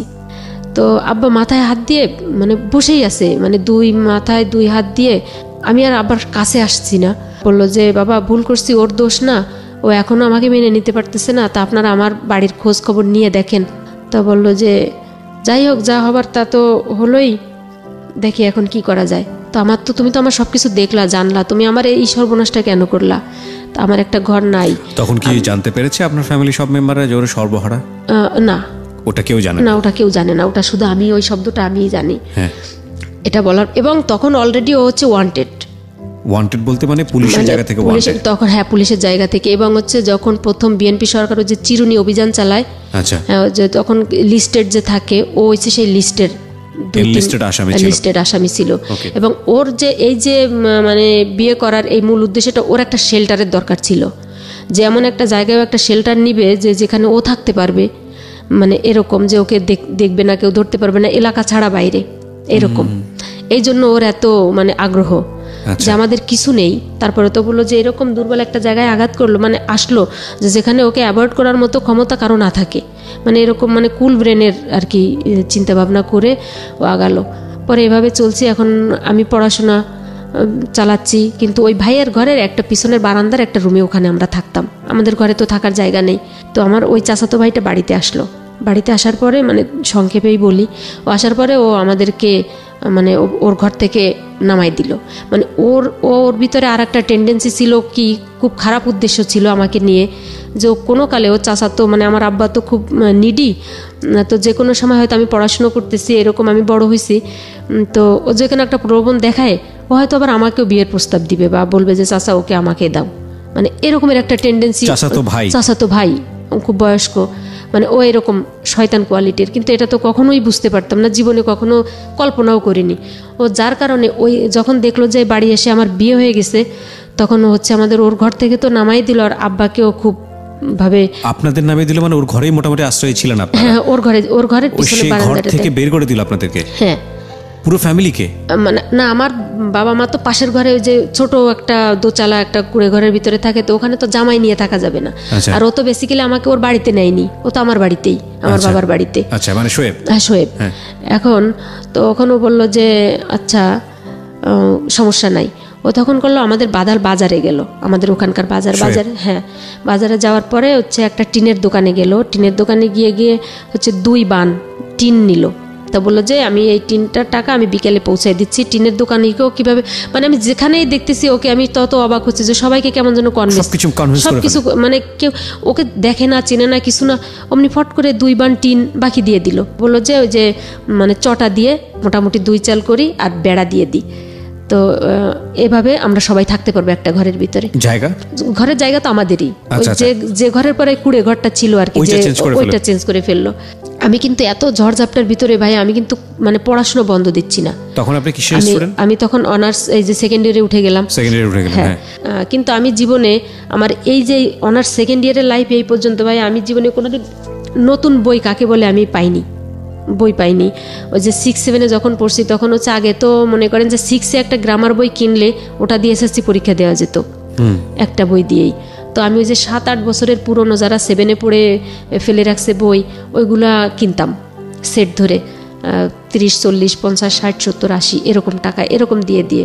তো ওরকম করে। আর হচ্ছে আমার কলেজ লাইফে এখনও খোঁজ নিলে দেখা যাবে বাগেরহাট পিসি কলেজে এ যাবৎকালেও মনে হয় সর্বরেকর্ড হচ্ছে আমার, যে লাইব্রেরি থেকে, সেমিনার থেকে বই নেওয়া। কারণ আমার তো কিনে পড়ার অ্যাবিলিটি নাই, আমি ওখান থেকে নিয়ে পড়তাম। ম্যাক্সিমাম সময় আমি লাইব্রেরিতে বসে যে নোটগুলো করতাম, এরকম টিচারদের ডিস্টার্ব করতাম। স্যাররা বসে আসছে সবাই, যে স্যার আমাকে এটা একটু দেখা দেন। স্যাররাও মানে অবাক হতো যে এরকম স্টুডেন্টরা ডিস্টার্ব করে, কিন্তু আমি যে কেন ডিস্টার্ব করি এটা তো স্যারদের বুঝতে দিতাম না। এরকম করে পড়াশোনা চালাচ্ছি। যে স্কাউট করতে যেতাম, ওখান থেকে সনদ, এরকম করে। যাই হোক, ও করলো কি, আমাকে ওই যে অনার্স সেকেন্ড ইয়ারে তখন আমাকে কিছু বই কিনে দিল। আমি যেহেতু বাংলাতে, খুলনায় এসে আমাকে 7টা বই কিনে দিল। এই যে ফার্স্ট আমার জীবনে প্রথম নতুন বই ভাই, মানে পৃথিবীর, মানে মনে হচ্ছে আমি পৃথিবী হাতে পেয়েছি। মানে ওর প্রতি আমার আর কোনো রাগ দুঃখ কোনো কিছু নাই। আমি যে নতুন বই, আমি সারাক্ষণ বইগুলোর ঘ্রাণ শুকতাম, যে নতুন বই এরকম। আর চেয়ার টেবিল তো ছিল না, ওই যে মাটিতে বসে, ওই যে তাল পাতার চাচে ওখানে বসে পড়তাম। আর যদি দেখতাম যে আমার অন্য চাচাতো ভাই বোনেরা পড়ছে, তো ওর ওখানে তখন তো কেরোসিনের কুপি, বাতি, এরকম হারিকেন ওরকম, তো ওদের পাশে গিয়ে আসতে ওরা জোরে জোরে পড়তো। তো আমার আবার জোরে পড়া যাবে না, আমি জোরে পড়লে ওদের ডিস্টার্ব হবে, ওদের পড়া হবে না, ওর মারা বাবারা চিল্লাপিল্লি করে। তো আমি বইটা খুলে নিয়ে শুধু চোখ বুলাতাম, মানে ওদের আলোতে, আমাদের ঘরে কেরাসিন নাই, মানে বাতি জ্বালানোর এরকম। তো যখন এই যে শোয়েব আসলো আমাদের ঘরে, তো এই কষ্টটা আর থাকলো না। ও এরকম কি করলো, আমাকে ওই যে বই কিনে দিল। বই কিনে দেওয়ার পরে এখন আমার কলেজে যেতে 20 টাকা খরচ হয় রিক্সায়। এখন রিক্সায় যায়, বাসের জন্য দাঁড়ায় থাকা লাগে না, মানে এপার থেকে রিক্সায় যেতে পারি। তো ও কিন্তু কন্টিনিউ আমাদের এখানে থাকতেছে, আমাদের এখান থেকে যাচ্ছে না। তাই আমি বলি এটা তো ভালো দেখায় না, তুমি চলে যাও অথবা তুমি নিয়ে গিয়ে বা তুমি আমাকে নিয়ে কোথাও বাগেরহাটের ভিতরে একটা তোমার তো রিলেটিভ আছে থাকো। তো বললো যে না, এখান থেকে তোমার পড়াশোনা করা, মানে অনেক বুঝ দিত। এর ভিতরে হচ্ছে আমার বেবি কনসেপ্ট হয়। বিয়ের কতদিন পরে, মানে কত মাস পরে? এটা হচ্ছে 2002 সালে হচ্ছে 23 অক্টোবর আমার বিয়ে হয়। আর হচ্ছে জানুয়ারি 2004 সালের 8 জানুয়ারি আমার মেয়ে হয়। তার মানে এটা কি সিচুয়েশনাল ছিল, মানে আপনাদের ওয়ান্টেড ছিল না, আলটিমেটলি সিচুয়েশনাল হয়ে গেছে? হ্যাঁ, এটা আর ওটা তো চিন্তা করতাম না। এখন এটা যখন মধ্যে আপনার হলো ওই শ্বশুর বাড়িতে যোগাযোগ করা, জানানো, কিচ্ছু চেষ্টা করেনি আপনার বাবা মা? জানছে, এতটুকুই জানতে পারছে যে হচ্ছে ছেলে খুব বংশীয় এবং তাদের বাড়িঘর দরজাও চিনে এবং ওরা খুবই বড় লোক, খুবই প্রভাবশালী। এখন তো বললো যে বাচ্চা হয়ে যাচ্ছে, আপনাদের তো উচিত ছিল সেখানে গিয়ে। হ্যাঁ, এই বাচ্চা হওয়ার একটু আগে বলি। তো এরকম বিয়ের কিছুদিন পরে বলতে যে 3-4 মাস পরে হঠাৎ করে একটা মেয়ে আসলো আমাদের বাড়িতে। হচ্ছে ওই যে লাবলু প্রথমে অ্যাট ফার্স্টে যে ছেলেটা পরিচয় করায় দিছিল, ওই ছেলেটা সহকারে। এই চ্যানেল থেকে অর্জিত সমস্ত অর্থ এই অনুষ্ঠানের গেস্ট যারা আসেন, যারা দুস্থ, দরিদ্র কিংবা চিকিৎসা করাতে পারছেন না, তাদের জন্য ব্যয় করা হয় এবং হবে। যদিও চ্যানেলটি এখন পর্যন্ত মনিটাইজ হয়নি, এবং এই জন্য আপনাদেরকে বলবো এটা আপনাদেরই চ্যানেল, আপনারা এটা সাবস্ক্রাইব করুন, আপনারা কানেক্টেড থাকুন, এবং আপনাদের এই অ্যাক্টিভিটিসের মাধ্যমে ইউটিউব থেকে যে কয় পয়সা আসবে সব কিছুই আপনাদের জন্য ব্যয় করা হবে। জি আজমিরা, তারপরে আসলো এবং তখনও আমাদের বাড়িতেই, তখন লাবলু সাহেব উনি একটা মেয়েকে সাথে করে নিয়ে আসছেন। হ্যাঁ, সে মেয়েটাও অনেক সুন্দর, অনেক লম্বা টম্বা নিয়ে আসলো। এখন বললো যে এটা হচ্ছে শোয়েবের বউ, এটা বললো। শোয়েবের বউ? হ্যাঁ।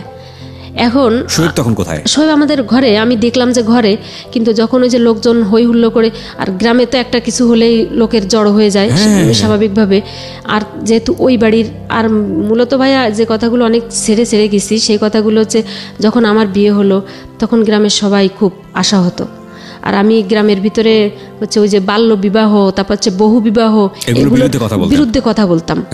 আর হচ্ছে গ্রামে যে ওই যে ইনজেকশন দেওয়ার যে ব্যাপারগুলো থাকতো, যে রাত বিরাতে যে ওই কার ডায়রিয়া হলো বা কার স্যালাইন দেওয়া লাগবে, এই কাজগুলো আমি করতাম। আমি কিন্তু কোনো পেশাদারি কোনো ট্রেনিং নেওয়া না, কিন্তু কেন যেন আমি করতে পারতাম। হচ্ছে এরকম। আপনি যখন এরকম ঘটনা ঘটিয়ে ফেলেছেন তখন সবাই আঙ্গুল তুলতো আপনার দিকে। এর মধ্যে চলে আসলো আরেকটা বউ সহ ঘটনা। এখন কিন্তু আমি ওকে দেখলাম যে ঘরে, আমি আবার যখন ওরা আসলো বললো যে শোয়েব কই, আমি ঘরে ঢুকলাম, নাই।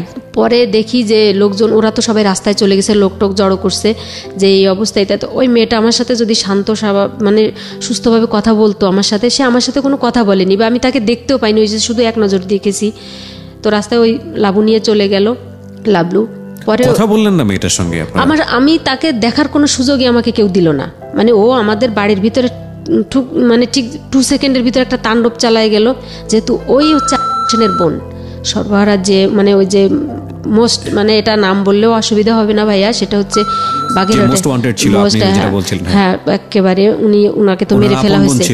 ওর আপন বোন, এর আপন বোন কি বিয়ে করেছে হচ্ছে শোয়েব, যিনি আপনার হাজবেন্ড। হ্যাঁ, এটা ভেরি টুইস্ট, ভেরি ইন্টারেস্টিং। হয়তো আজকে আমরা আমাদের অনুষ্ঠানে এই নামটা প্রচার করছি না অনুষ্ঠানের স্বার্থের জায়গাটি থেকে, মানে বিষয়টা আমি একটু সংক্ষিপ্ত করে বলছি। বেসিক্যালি শোয়েব, যিনি ওনার হাজব্যান্ড, তিনি ছিলেন সর্বহারা গ্রুপের মেম্বার, এবং সর্বহারা গ্রুপের মোস্ট ওয়ান্টেড যিনি ছিলেন ওই সময়টাতে, যিনি লিডার, তার বোন হলো যে ভদ্রমহিলা আপনার বাড়িতে এসছে, যে দাবি করছে হচ্ছে শোয়েব তার প্রথম স্ত্রী, রাইট? হ্যাঁ। চিন্তা করে দেখুন টুইস্ট, গল্পটা মানে গল্পের টুইস্টটা কত মারাত্মক। ওকে, এখন ওখানে বলার পর ও মানে অনেক লোকজন জড়ো করে ফেলছে, এবং অলরেডি ওরকম কথা বলতে বলতে বের হয়ে গেল। মানে এটা জাস্ট পাবলিসিটি করার দরকার যে ওর একটা বউ আছে, আসছিল এবং বললো যে ওকে ধরতে পারলে তো ওরা তো 22 টুকরা করবো, মানে এরকম কথাবার্তা বলে বউ বলতেছে। হ্যাঁ, তো আমার কথা আর কিছু বললো টললো না, চলে গেল। এখন তো ভাইয়া মানে মনে করেন যে আমাদের আর বাকি আর কিছু থাকলো না, যে সর্বশেষ যে সম্মানটুকু ছিল বা শেষ আশা ভরসা ছিল, এগুলোও গেল। আব্বা ভাবলো যে মেয়েটা মানে সাডেনলি বিয়েও হলো, এবং সংসারটাও ভাঙলো। 3 মাস পরের ঘটনা, 3 মাস পরের ঘটনা। ও অলরেডি চলে গেল আমার মেজো ফুপু বাড়ি, চলে গিয়ে ওখান থেকে একটা লোক পাঠালো, মানে আমার ফুফাতো বোনের মেয়েকে, যে তোমার খালাকে নিয়ে আসো। তখন জানতে পারলাম যে ওই বাড়িতে, তখন তো মনে করেন যে একেবারে ফুল রাগে, এবং যে আজকেই ওর সাথে শেষ। তখন আমি বললাম, ও এর আগে কি করলো, ফুফুকে কনভিন্স করে রাখলো যে ফুফু দেখেন ও আসার পরে কিন্তু এত এত বলবে, আমার আরও বিয়ে আছে, অমুক আছে, আমি এইটা করি সেইটা করি, দেখে না পাগলের মতো কত কিছু বলে। আমি তো যে একেবারে ফুল, যা বলছে আমি সেটাই বলে দিচ্ছি। এবং ওর আরও একটা বিয়ে আছে, ওই আলী হোসেনের বোনের পরে আরও একটা বিয়ে আছে। তৎকালীন সময় আমাদের ওখানকার ডিসি সাহেব ছিলেন পিউস কস্তা, উনিও একটা মেয়েকে পছন্দ করতেন, সেই মেয়েটাকে ওই শোয়েব বিয়ে করছিল, এবং মেয়েটা হিন্দু ছিল। এখন মেয়েটা হয়তো ঢাকার কোথাও কোনো একটা হসপিটালের সিনিয়র নার্স হয়ে গেছে। আজকে হয়তো যদি কোনো কারণে দৈবক্রমে গল্প শোনে তাহলে হয়তো বুঝতে পারবে। যাই হোক, তো এটা আপনি জেনেছেন কবে? সেকেন্ড বিয়েটার খবর জানছেন কবে? সেকেন্ড বিয়েটার খবর হচ্ছে আমি যখন আমার এই মেয়েটা, মানে আমার বেবিটা যখন হয়, আমি যখন ওদের বাড়িতে যাই ঠিক তখন এই ঘটনাগুলো আমি জানি। আমরা সিরিয়ালি যাই। হ্যাঁ, তারপর তো এটা বলার পরে তখন ও আমাকে অনেক কথা বলে আমাকে কনভিন্স করে, ফুফু দেখলেন, আমি বললাম না। তখন ফুফু আমার বলে, তুই কি পাগল হয়েছিস? কোন জায়গার আগের কালের বুড়ো মানুষ, তো কোন জায়গার কোন আউল ফাউল গল্পগুলো শুনে কোন শয়তান পয়তানি কি বললো, তুই শুনে জামাইয়ের পরে এরকমের চেঁচাচেঁতি শুরু করছিস। তাই আমি কই, ফুফু তুমি চেনো না ওরে, এরকম শয়তান। পরে ওই পথে ওর বাড়ি চলে গেল, ফুফুকে কি বলে আমি সকালবেলা আমার বাড়িতে চলে আসলাম। তো মা ওরা সবাই চিন্তিত, সবাই এই যে কি হলো বা কি দেখি এইগুলা। তাই বললাম এগুলো বাদ দাও, ওগুলো আর কোনো কথা বলো না, আমি কলেজে যাই ঠিক মতো। একদিন পরেও আবার আমাদের বাড়িতে চলে আসলো। আচ্ছা, চলে আসার পরে বললো যে এগুলো কোনো কিছু না, এগুলো হচ্ছে আমার শত্রুপক্ষ, অমুক সমুক এই সেই, মানে যেগুলো বলা। এখন ওর কথা আর কেউ বিশ্বাস করে না। এখন ওই একদিন পরে আমাদের বাড়ি থেকে আমার বাড়ি আসার পরে ও আমাকে সার্বক্ষণিক 24 ঘন্টা খুব চেকে রাখে, মনিটর করে। হ্যাঁ, এবং আমি হচ্ছে ভাবিকে বললাম যে ভাবি এগুলো এখন আমার তো কিছু প্রোটেকশন দরকার আছে, কারণ এই মুহূর্তে তো বাচ্চা নেওয়া কোনো মতেই সম্ভব না। তো ইন দ্য মিন টাইম আপনি কি এই যে পিস্তল ধরা, আপনাকে যে ছিনতাই করে নিয়ে যে বিয়ে করা, এগুলো ঘটনা কি আপনার বাবা মাকে বলেছেন? হ্যাঁ, সব। তখন সবাই মোটামুটি সবকিছু জেনে গেছে, সব জেনে গেছে আর কি সবাই এগুলা। এখন বলো যে এখন তো ভালো, ও এটা বলে কনভিন্স করে যে আমি ভালো হতে চাইলে আপনারা আমাকে সুযোগ দিবেন না। তার মানে ও মোটামুটি আপনারা সবাই তখন জানতেন যে ও সর্বহারা গ্রুপে। হ্যাঁ, আচ্ছা। এখন বলে যে আমি ভালো হতে চাইলে আপনারা কি আমাকে সুযোগ দিবেন না? আমি হচ্ছি, মানে সর্বহারা এই নামটা শুধু আমার ফ্যামিলির লোকজনগুলো, আমার ঘরের লোকজন, মানে আমি আব্বা মা ছোট ভাই, ওরা তো 2জন ছোট, পাশের ঘর আলাদাদের জানতে দিই না, কারণ ওরা আবার একটা দুর্বল পয়েন্ট পাবে, কারণ সবাই তো চিরদিন মানে মিত্র থাকে না, এরকম। তো এই শব্দটা যেন ওরা না জানে। তখন বলবে যে অমুকের একটাই জামাই, সে আবার হচ্ছে এই কোয়ালিটির, এমনি আছে যা হবার হয়েছে। তো এটা বলার পরে এখন আমি বলি ভাবি এই অবস্থা, কিন্তু ও এই কারণে আমাকে সবসময় চেকে রাখে যে আমি কোনো ধরনের কোনো পদ্ধতি ইউজ করি কিনা বা কিছু। মানে ও চাইতো যে বেবিটা আসুক। হ্যাঁ, ও মনে প্রাণে চাইতো একটা বেবি আসুক, কারণ বেবি, ওর ভয় থাকতো যে কোন সময় আমি তো কখনোই ওর সঙ্গে থাকবো না, আমি পড়াশোনা করছি সিচুয়েশন বুঝেই আমি ওর থেকে ডিডাক্টেড হয়ে যাবো, এরকম আর কি। এই কারণেও কিন্তু ওর মনোবাসনায় ঠিক হলো।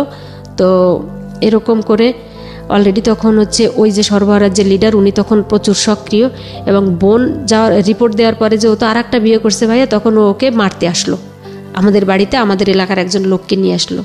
ও আবার বলল কি, ওই দিন সকালে আমাকে বললো যে আমি একটু বাড়ি যাচ্ছি, আমি বাড়ি গিয়ে আমি 1 সপ্তাহ পরে আসতেছি, তোমার তো এখন খুব মানে সময় তো চলে আসছে, ডেলিভারির সময়, আমি আসতেছি। এটা বলে ও তুমি ঠিক মতো খাওয়া দাওয়া গোসল টোসল করো, এগুলো সব মানে খুব টেক কেয়ার করতো আমাকে।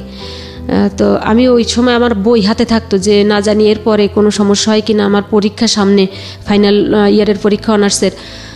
তো ওই আলী হোসেন আসলো, আসার পরে আলী হোসেন হচ্ছে একটা স্টপেজ আমাদের ওখানে পিরোজপুর আর হচ্ছে বাদালের মাঝখানে বনগ্রাম নামক একটা জায়গা আছে, ওখানে একটা ব্রিজ ভেঙে গেছে, মানে বাস আর কি 2 পাশ হয়ে গেছে, এই পাশের বাসের লোক নেমে ওই পাশ থেকে উঠে যায়, ওই পাশ থেকে নামাই দেয়, এরকম। কিন্তু ওই মিডল পয়েন্টে ওকে ওখানে মানে অ্যাটাক করছে, অ্যাটাক করার পরে ওখানে ফায়ারিং হয়েছে, ফায়ারিং হওয়ার পরে শোয়েবকে অ্যাটাক করেছে। হ্যাঁ, হওয়ার পরে ওইখানকার একটা ছেলে, মানে আমাদের দিকের একটা ছেলেই ওকে সিস্টেমে কিভাবে যেন ওকে বিপদসীমা আর কি মুক্ত করে দিছে, যে ভাই এইবার আপনি যান, আপনি এবার ফ্রি, এরকম ওর ভিতর থেকে।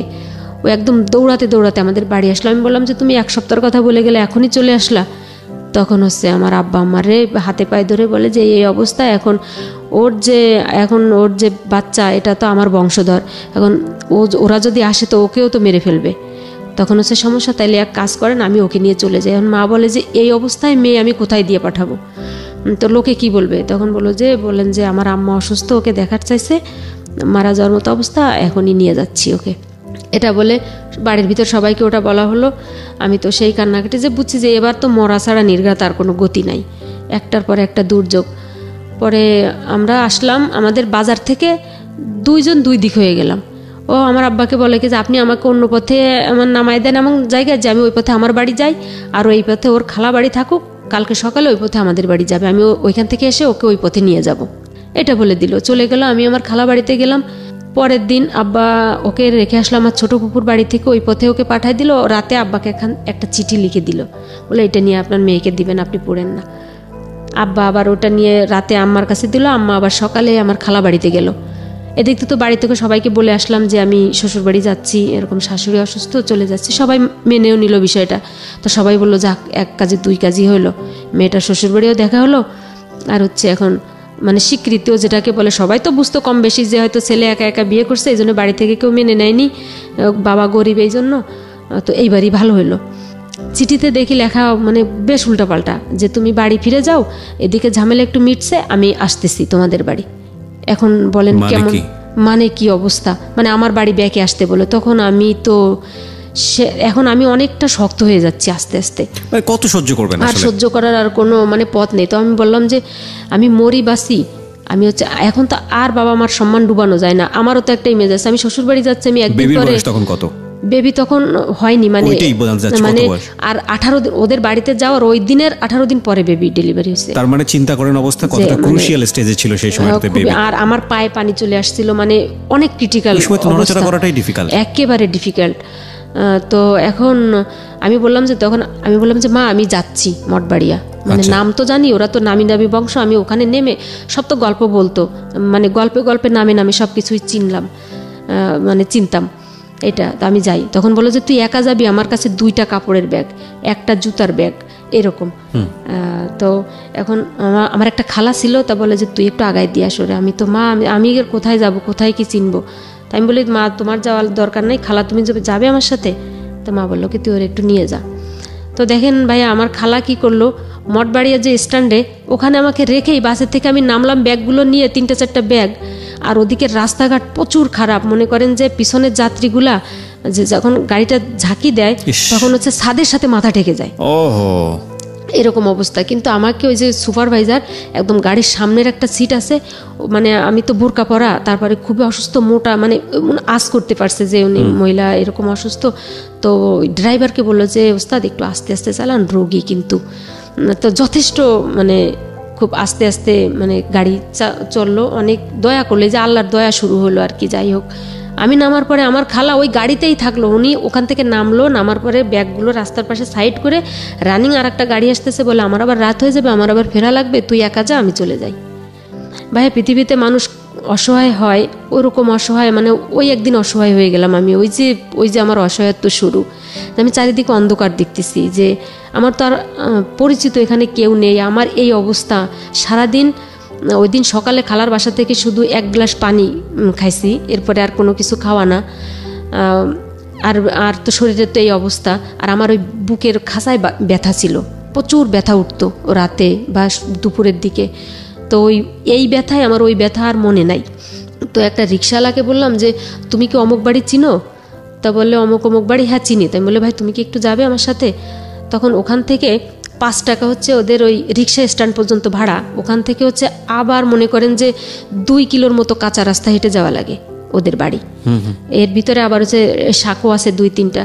তো রিক্সা নামায় দিয়ে বললো যে আপনি এখন হেঁটে যান, এত পথ। তখন আমি মানে কান্না করে দিলাম, বললাম যে ভাই আমি কিভাবে যাবো এতগুলো ব্যাগ নিয়ে, আপনি আমার সাথে চলেন, আপনাকে আমি টাকা দিব, আমার কাছে টাকা আছে, আপনাকে আমি টাকা দিব, আপনি চলেন। তো ওর ওই রিক্সাটা হচ্ছে ওই মানে বেড়ার সাথে যেটাকে বলে, ও তালা দিয়ে ও আমার সাথে, ওই ছেলেটা একাই সব ব্যাগগুলো মাথায় কাঁধে অমুক সমুক করে নিল, যে টাকা দেওয়ার কথা বলছি, ও আমার সাথে গেল আমাকে আগায় দিতে। তো আমি ওই বাড়িটার ভিতরে মানে জিজ্ঞাসা করতে করতে ঢুকলাম। কিন্তু যখন আমি ওই বাড়িটার ভিতরে ঢুকি, আমার শ্বশুর বাড়ির ভিতরে, তখন একটা মহিলা আমার পাশ দিয়ে বের হয়ে যাচ্ছে হন হন করে। তো আমি বুঝলাম যে কে যেন, মনে হচ্ছে যেন কাজের মানুষের মতো আর কি। তো আমি যখন ওই বুঝলাম যে এইটা শোয়েবের ঘর, মানে ও যখন যেমন বর্ণনা দিত যে এইটা আমার এইরকম আমার সামনে আমাদের ঘর, এইটা চাচার ঘর। যশোর শিক্ষা বোর্ডের চেয়ারম্যান শাহজাহান খান ছিলেন, 1996 সালে উনি রিটায়ার্ড করছেন। ও হচ্ছে ওর ভাই। আর হচ্ছে দুইটা যে সিভিল ইঞ্জিনিয়ার, যে ওর দুইটা চাচাতো ভাই, ওনারা ঢাকাতে মোটামুটি ভালো সম্ভ্রান্ত ফ্যামিলি। 11টা MBBS ডাক্তার হচ্ছে ওদের ফ্যামিলিতে, মানে 11টা MBBS, এবং হচ্ছে বোর্ড চেয়ারম্যান একজন, যুবনের মহাপরিচয়, মানে একেবারে খুব টপ লেভেলের আছে 2 জন এরকম, এবং প্রত্যেক ঘরের থেকে 1-2 জন বিদেশে আছে, মানে এরকম একটা ফ্যামিলি। বাড়ির জন্য কোথায়? যশোর না, এটা হচ্ছে মঠবাড়িয়া জেলায়, মঠবাড়িয়া জেলা। তো একটাই ও হচ্ছে আর কি, মানে ফ্যামিলি কি গোষ্ঠী থেকে বিচ্ছিন্ন আর কি একটা ব্যক্তি, মানে ওর ছোটবেলা থেকেই নাকি ওর কার্যকলাপ এরকম। সেই ছিল শোয়েব। বাড়িতে ঢুকতে যাচ্ছেন আপনি, এবং বাড়িতে ঢোকার পরে কি অবস্থা দাঁড়াবে, এবং আপনি তখন 9 মান্থ প্রেগন্যান্ট। হ্যাঁ, চিন্তা করতে থাকুন, দেখুন গল্পটা এখন আবার কোথায় এসে দাঁড়িয়েছে। আমরা যেখানটায় ছিলাম যে বাড়িতে ঢুকতে যাচ্ছেন এরকম একটা অবস্থা। হ্যাঁ, এখন বাড়িতে ঢুকলাম। এখন আমি তো অসুস্থ হয়ে গেছি, 2 কিলো মানে হাঁটা, সে তো এরকম একটা ব্যাগ নিয়ে, এবং আমি তো অসুস্থ, আরো বোরকা পরা গরমে, আর নিচে আবার শাড়ি পরা, এই অবস্থা, মানে সব মিলে। তো ওই যে ওই সিঁড়িটা দেখে আমি রিক্সাওয়ালাকে বললাম যে ব্যাগগুলো এখানে রাখো, আমি বসে পড়লাম। সামনে সিঁড়ি, বাঁধানো সিঁড়ি, হচ্ছে মানে বিল্ডিং 1 তলা। আমি বসলাম, বসার পরে ওই মহিলা আবার ব্যাকে চলে আসলো, পিছনের থেকে ঘরের ভিতরে ঢুকলো, মানে ওনাকে ঢুকতে দেখলাম। তো বললাম যে এটা কারা? তো বললো যে এখন আমি কাকে, আমি কি বলবো? তখন ওই রিক্সাওয়ালা বলছে এটা আপনার বউ মনে হয়, যে নাম বললো যে শোয়েবের বউ। এইটা যখন বললো, ওই মহিলা হচ্ছে বারান্দাতে ছিল, ঘরের ভিতরে চলে গেল, গিয়ে ভাইয়া হচ্ছে মানে 3 হাত 3.5 হাত একটা দাও ওইটা নিয়ে বের হলো, যে এক্ষুনি 2 টুকরা করে ফেলবো, যে ওর বউ আসলো কোত্থেকে। হ্যাঁ, ওর তো বউ আছে 2-3টা, ও হচ্ছে সেই বউরাও হচ্ছে আসামি, ডাকাতি মামলার আসামি, অমুক সমুক। ব্যাগগুলা আর কি রিক্সাওয়ালার হাত থেকে নিয়ে ছুঁড়ে মানে কাদার ভিতরে ফেলে দিল, আর মানে আমাকে মারতে যাচ্ছে। তো এই অবস্থা। তো অলরেডি লোকজন জড়ো হয়ে গেছে, 2-4 জন মহিলারা। আর ওদের বাড়ি খুব পর্দানশীল, মানে হাজি বাড়ি বলে, যেটা আমার ওই পাশের বিল্ডিংটাই লাগোয়া বিল্ডিং, ওটা হচ্ছে ওই যে ইঞ্জিনিয়ারের বিল্ডিং, মানে আমার চাচা শ্বশুরের বিল্ডিং। তো ওনারা বাড়ির ভিতরে কেউ ওই মহিলাকে পছন্দ করতেন। ওই মহিলা হচ্ছে ওই শোয়েবের বাবার আর কি, মানে দ্বিতীয় পক্ষের স্ত্রী, এবং অনেক আগলি আর কি, যেটাকে বলে। দেখলে মনে হয় না যে এনার এই ছেলে পেলেগুলা এরকম। আচ্ছা, উনি কি মানে শোয়েবের মা ছিলেন? আপন মা? হ্যাঁ, আপন মা, মানে খুবই একটা মানে ক্রুয়েল কোয়ালিটির চরিত্র। তো এটা বলার পরে মানে ওই গ্যাঞ্জাম দেখে আমার এখন মানে আমি আর বসে থাকতে পারছি না, মানে এখন এই মুহূর্তে যদি আমি শুয়ে না পড়ি তাহলে আমি মারা যাবো, আমার নিঃশ্বাস দম বন্ধ হয়ে আসছে। তো আমি মানে আর একটা মেয়ে দাঁড়ানো, আমি ওরকে 1 হাত দিয়ে ধরে আমি যখন আর কি ওই খাটের মানে বারান্দায় উঠে গেছি, বারান্দায় উঠে যখন খাটের সাথে বসে আমি অলরেডি ওই বোরকা খুলে ফেলছি, তখন দেখে যে মানে আমার এই অবস্থা। তখন সবাই বললো যে তুমি চিল্লাপাল্লা করো পরে, আগে এদিকে আসো, দেখো কি অবস্থা, এই বউয়ের তো এই খারাপ অবস্থা। মানে এইটা দেখার পরে, এটা বলার পরে এই ভদ্রমহিলা আর কোনো চিল্লাপাল্লা নাই তার। মানে আপনি যে কনসিভ করেছেন, আপনি প্রেগন্যান্ট, এটা জানার পরে আর চিল্লাপাল্লা নেই না। মানে আগের যে তার যে 2টা বিয়ে, মানে তার তো কোনো জায়গায় কোনো ছেলে মেয়ে নাই, বাচ্চা কাচ্চা হয়নি শোয়েবের। এটা দেখার পরে আমার মনে হয় এই কারণেই হয়তো মায়া হয়েছে। আর তাছাড়া এখন মানে দেখেছে যে আমি মানে মারা যাচ্ছি এই অবস্থা, তখন আমি ইশারা করে বললাম যে আমি একটু পানি খাবো। তা উনি বললো যে পানি দেওয়া যাবে না, মানে উনি বললো ভালোর জন্য যে এই সময় এই মুহূর্তেই পানি দেওয়া যাবে না, একটু ঠান্ডা হোক তারপরে। পরে পানি দিল। পানি খাওয়ার পরে তো আমি বললাম যে ওই ব্যাগের ওই পকেটে অমুক জায়গায় টাকা আছে, রিক্সাওয়ালাকে 100 টাকা দাও। তখন ওই মহিলা নিজে টাকা দিতে গেল, রিক্সাওয়ালাকে 20টা টাকা দিচ্ছে, বলে তোর এইটুক থেকে 5 টাকা ভাড়া, তুই ব্যাগটাক নিয়ে আসিস, তোর 15 টাকা বেশি। সেই রিক্সাওয়ালা তো মানে পরানে বাসে, পারলে টাকা না নিয়েই যায়। মানে ও নিয়ে আসলো কেন, ওকে তারা মানে ও অলরেডি বাড়ির থেকে দৌড় বের। Sorry for this love, but the situation is যে যেখানে জীবন থাকে না সেখানে 20 টাকা পেয়েছি, আমি এটা চিন্তা করতেছি। বাট আমি না হা হয়ে শুনছি, বিলিভ মি, আমি জীবনে এত গল্প প্রচার করেছি, যত প্রচার করেছি তার চেয়ে বেশি অনেক অনেক বেশি শুনেছি আমি। কিন্তু আজকের এই গল্পে আমার 1 সেকেন্ডের জন্য আমার মনে হয়নি কনসেন্ট্রেশন আমি অন্যদিকে দিয়েছি। এবং আপনি যা বলতেছেন আমার কেন জানি মনে হচ্ছে আমার চোখের সামনে দেখলে সব ঘটে যাচ্ছে।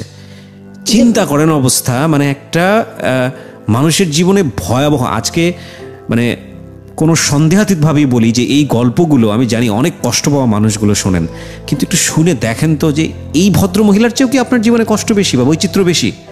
আমি শেষ কমেন্টস এখনই করবো না, আমি শেষ পর্যন্ত শুনতে চাই আসলে কি হয়েছে, তারপর কি হলো। ভাই যে এই কথাগুলো এখন আমি ঠান্ডা মাথায় হয়তো অনেক বছর পরে আপনার সামনে এসে বলতে পারছি, মানে এর একটা মানে সেন্টেন্স বলতে গেলে আমার হয়তো আমার 2 ঘন্টা কান্না করা লাগতো, মানে এরকম টাইমটা আমি পাস করে আসছি। এখন আমার মানে কান্না আসে না, মানে এটা কান্না আসে না।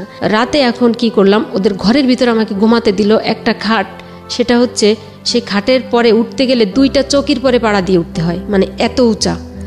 মানে আগের কালের যে পঙ্খিরাজ খাট না কি যেন কিরকম বলে, মানে ওর দাদা ছিল জমিদার, মানে ওর দাদিকে বাপের বাড়ি থেকে গিফট দেওয়া হয়েছিল যে খাটটা, ওইটা এখনো আছে, সিঁদুর কাঠের খাট, হ্যাঁ ময়ূরপঙ্খী খাট, ওই ডিজাইন করা।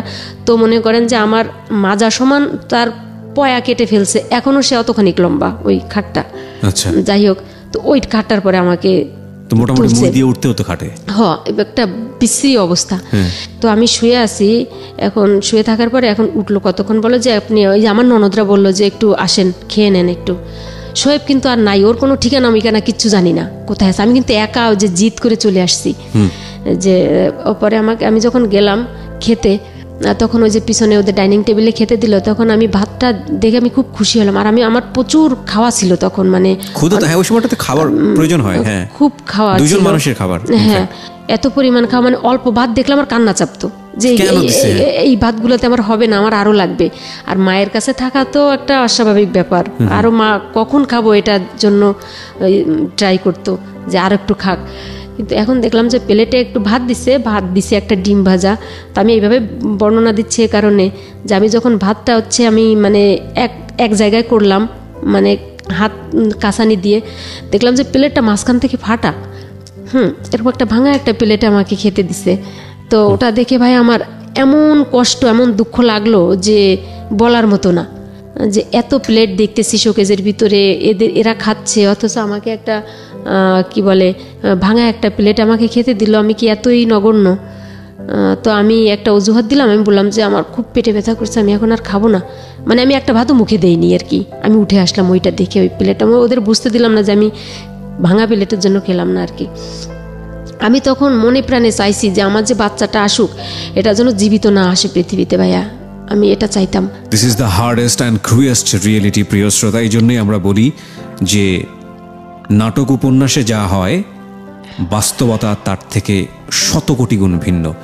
এই মা সারাটা জীবন ধরেই একটা মেয়ের সবচেয়ে কি বলা যেতে পারে ওয়াইল্ডেস্ট, ন্যাচারাল এবং সবচেয়ে কাঙ্ক্ষিত স্বপ্ন থাকে একটা মেয়ের বয়ঃসন্ধির পর থেকে, যে সে মা হবে। সবচেয়ে বড় স্বপ্ন সেটা।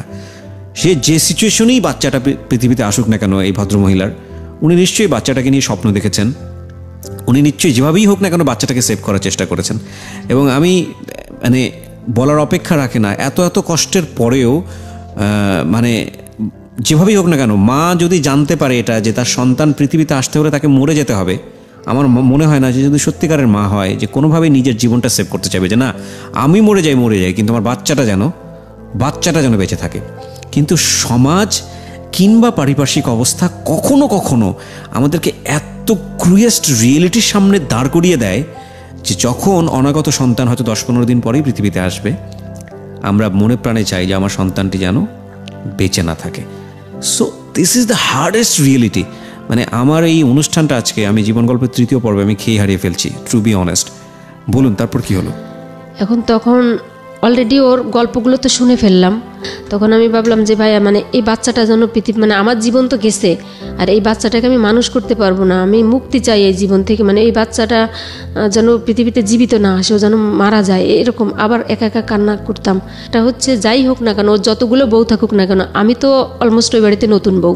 এরপরে আবার এই অবস্থা, সঙ্গতকরণের লোকজন আসে, মানে আমি শুয়ে থাকি অন্ধকারের ভিতরে, ঘরের ভিতরে, যে 4-5টা শীত কাপড় গায়ে দিয়ে এরকম। তো লোকজনের দেখতে আসে যে কেমন এই বউটা কেমন। তো সবাই দেখে আমার, কিন্তু ওই যে এত বিপদের ভিতরেও, ওই যে কাপড় চোপড়ের ভিতরেও আমার 2টা বই ওর ভিতরে ঢুকানো, যে না জানি আমি এর ডেলিভারির পরে কত অসুস্থ হয়ে আমাকে পড়াশোনা করতে হবে, আমার মাথায় এটা থাকতো সবসময়। ওরকম করে আমি রাত্রে খেলাম না, শুয়ে থাকলাম, কিন্তু রাতে প্রচুর ব্যথা, সারা রাত ওরা আমার হাত ধরাধরি করে হাঁটাহাঁটি করালো আর কি। তারপরের দিন সকালে 11টার দিকে দেখতেছি যে দূর থেকে যে শোয়েব বাড়িতে চলে আসছে। আচ্ছা, শোয়েব বাড়িতে চলে আসার সাথে সাথে ওর মা তো সেই চিল্লাপাল্লা শুরু করে দিছে। চিল্লাপাল্লার এক পর্যায়ে সে মানে কান্নাকাটি, হাসাহাসি, মানে এই অবস্থা। মানে এখন অলরেডি তারা খুশি যে তাদের বংশধর আসতেছে আর কি, এ কারণে খুশি তারা। আচ্ছা, তো যখন শোয়েব আমার সামনে আসলো তখন আমার আর বলার কিছু না, আমি শুধু ভাই ওর মুখের দিকে তাকায় আছি এবং আমি বললো যে ওরা খুব খারাপ কথা বলছে আম্মা, তাই না? আমি বললাম না, খারাপ কথা কোনো কিছু বলে নেই। আমি যদি হতাম ওনার জায়গায় তাহলে উনি তো অ্যাটেম্প করতে গেছেন যে উনি মানে কোপাবেন, মেরে ফেলবে, কিন্তু আমি হলে মেরেই দিতাম। আচ্ছা, কারণ যে তোমার যে ক্রিয়াকলাপগুলো এগুলো তো ভালো না, আর তুমি হচ্ছে আমার তো ওদিকতে ডুবাই দিয়ে আসছো সব কিছু, তারপর তুমি আমার ব্যাকে যেতে বলো বাড়ি। যাই হোক, ভালো হোক মন্দ হোক, আমি তোমার এখানে আসছি, ডেলিভারি হলে বাচ্চা যদি পৃথিবীতে আসে সুস্থভাবে ভালো, তাও আমি রেখে চলে যাব, যদি ডেথ অবস্থায় আসে তাও আমি চলে যাব। যতটুক মানে ইন্টেনশন ওকে নিয়ে ছিল বা কিছু, এখন আর আমি এখন নিজের সাথে কথা বলি না, শুধু ওই ডেলিভারি পর্যন্ত মানে ওয়েট করা লাগবে, মানে আমি এরকমের একটা কেমন শক্তর মতো হয়ে গেছি। যাই হোক, এরকম করতে করতে যেদিন আমার বাচ্চাটা ডেলিভারি হলো ওই দিন ও শোয়েব বাড়িতে ছিল না, আর ও বাড়িতে থাকতো না। ওকে কখন পুলিশ এসে ধরে বা কি দেখি, দিনে ঘোরাফেরি করতো কিন্তু রাতে অন্য কোথাও গিয়ে ঘুমাতো। তো আমার ওই ননদ ওরা থাকতো সাথে আমার। যাই হোক, বাচ্চা ডেলিভারি হলো বাসায় বসেই নর্মালে। ওই দিনও আমাদের বাড়িতেই ছিল। আমাদের বাড়িতে থাকার পরেও আমার কি কি জিনিসপত্র ছিল এগুলো নিয়ে আসলো। এখন বললো যে এই 18 দিন দেখে না, বাবা মা তো অলরেডি পাগল হয়ে গেছে যে কি অবস্থা, আমরা যাবো। ওকে ফোন মানে খবর দিল যে আমরা অমুক দিন আসছি। তো আমার পিরোজপুর চিনে তো না বাড়ি, পিরোজপুর পর্যন্ত আগায় নিয়ে আসতে গেল। তো বললো যে আপনারা এখন ফিরে বাড়ি যান, কোভিড তো একটা মেয়ে হয়েছে। তো বললো যে তুমি কি বলো, বাড়ি যাব মানে? তো বললো যে প্রিপারেশন আছে, নাতি দেখতে আসবে, বিয়াই বাড়ি, যাই হোক না কেন তোমার বাড়ি মানে যাওয়ার জন্য যদি আমার 50,000 টাকাও খরচ হয়, আমার জমি জমা যতটুকু আছে অতটুকু আমি বিক্রি করে তোমার মান রাখবা। তুমি যে আমার মান কি রাখলা সেটা তো বলার অপেক্ষা রাখে না। যাই হোক, আব্বা আমাকে আর রাখতে পারলো না, ওরা চলেই আসলো।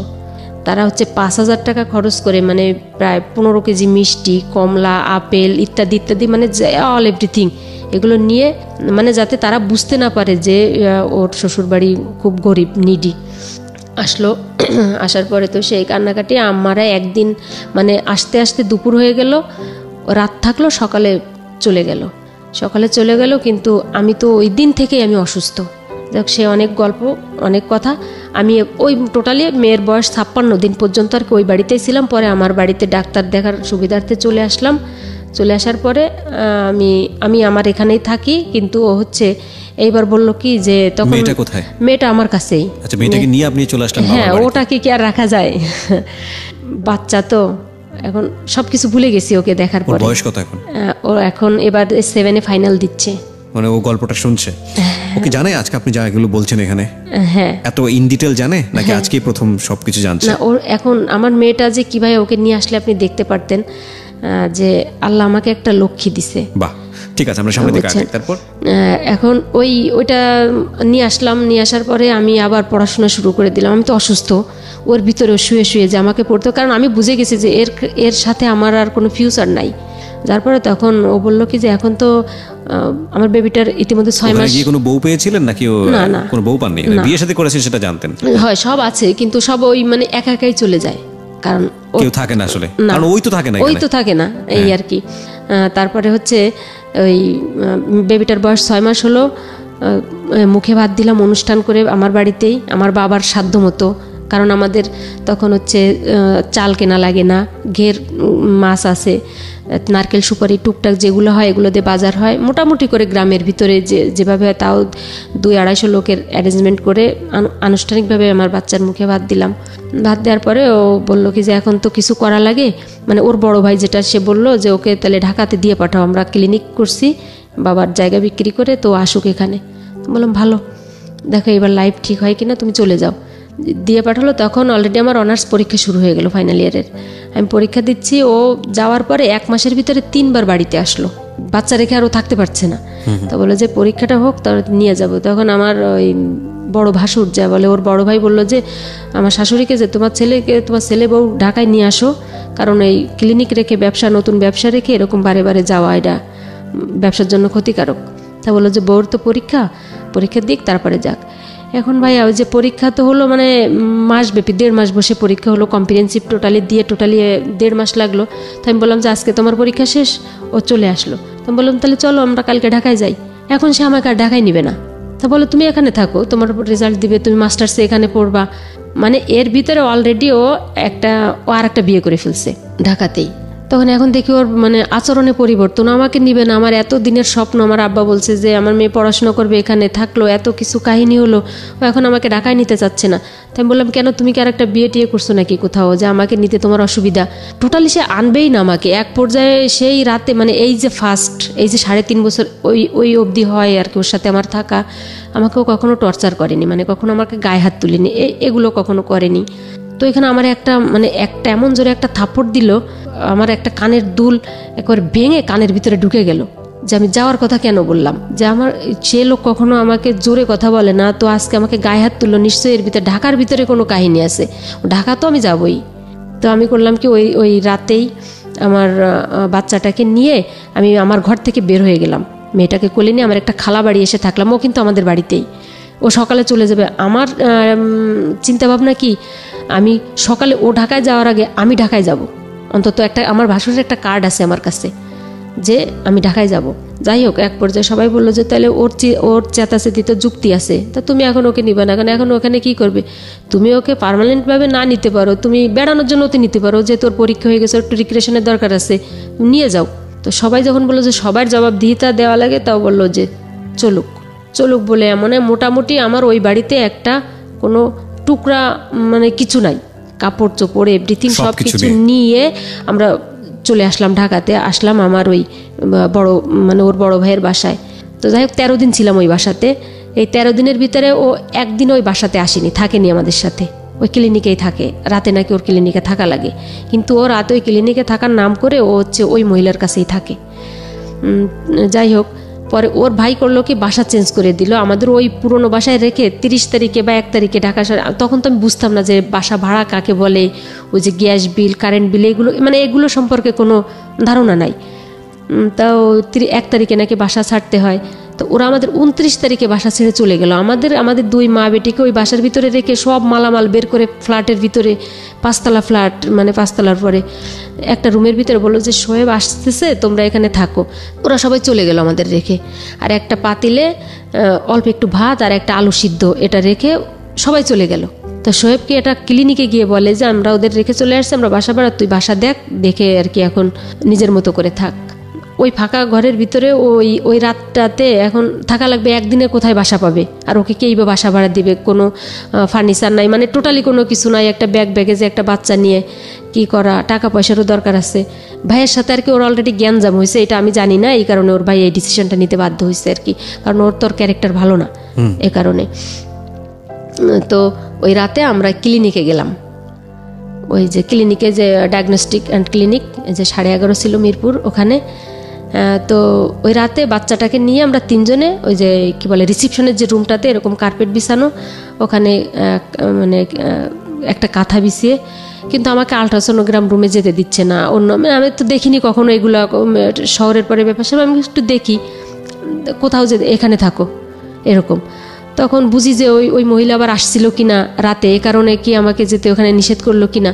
যাই হোক, গেল একটা বাসা নিল, টিন শেডের 3টা রুম সিরিয়ালি, 3টা ঘর, মাঝখানের ঘরটা নিল হচ্ছে মনে হচ্ছে যেন 1 হাত মাথার উপরে আর কি চাটাই, আবার টিনের। তখন হচ্ছে 1 চৈত্র, ওই দিন শনিবার ছিল। তখন আমি বললাম যে 1 চৈত্র আরও শনিবার, আমাদের যাই হোক না কেন 1টা আর 8টা দিয়ে শুরু হোক, এটাই কিন্তু আমাদের সংসার শুরু। তো শনিবার সংসারটা করুন, আর একটা দিন না হয় ক্লিনিকে থাকি, সমস্যা কি রাতে? এটা আমি বললাম। তো আমাকে অনেক উল্টাপাল্টা কথা বললো। যাই হোক, আমরা শনিবারে ওই বাসাতেই উঠলাম। চৈত্র মাসের ঠাটা রৌদ্রে 1 হাত মাথার উপরে হচ্ছে চাল, এবং এই অবস্থায় শুরু হলো তাদের সংসার, ঢাকার জীবনের সংসার। আসলে শুরু হয়েছিল, শেষটা কোথায়? প্লিজ সাবস্ক্রাইব বাটনে ক্লিক করবেন, নোটিফিকেশন অন রাখবেন, তাহলে আপনি এখানে যতই নতুন কন্টেন্ট আপলোড করা হোক না কেন আপনার মোবাইলে নোটিফিকেশন চলে যাবে। সাবস্ক্রাইব করতে ভুল করবেন না। ওকে, যেখানে আমরা ছিলাম আসবেন, আমি কথা না বাড়িয়ে আবারও সেখানে ফিরতে চাই। সংসার শুরু হলো চৈত্র মাসের প্রথম দিন শনিবার। হ্যাঁ, বলুন তারপর।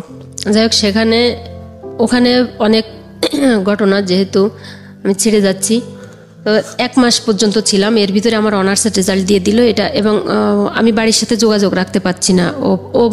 ওই 1 মাসেও আমি টোটাল তখন চৈত্র মাস, ওই চালের অবস্থা ওইরকম, একটা ফ্যান নাই, একটা খাট নাই, কোনো কিছুই, বাচ্চাটাকে নিয়ে ওভাবেই ফ্লোরে আসি। তো এর ভিতরে ওর ভাইয়ের সাথে গ্যাঞ্জাম শুরু করে দিল, ওর ভাই ওকে ক্লিনিক থেকে বের করে দিল। আমি মানে ও দুপুরবেলা আসলো বাসাতে বাজার দিতে, তখন আমি সবসময় 3টা চেন পরতাম, মানে ও আমাকে দিছিল স্বর্ণের, বাচ্চার একটা আর আমার 2টা। তখন একটাই ছিল একটা আকিক পাথরের একটা লকেট ওয়ালা একটা চেন ছিল। তো দেখি ওই চেনটাই বড় আর কি, মানে অনেক বড়। তো দেখি ওই আমার গলা থেকে নিয়ে নিল চেনটা, তো ওই গলায় দিত যে থাকুক। এখন দেখি হঠাৎ করে ওর গলায় চেনটা নাই। তো আমি বললাম যে তোমার গলার চেনটা কোথায়? হঠাৎ হাত দিয়ে বলে যে পড়ে গেল নাকি কোথায়, আমার এক বন্ধুর বাসায় গেছিলাম, ওখানে তো শার্ট খুলেছিলাম, পড়ে গেছে নাকি, যাই হোক এরকম একটা কাহিনী। কিন্তু ওই চেনটা ওই মহিলাকে দিয়ে আসছে।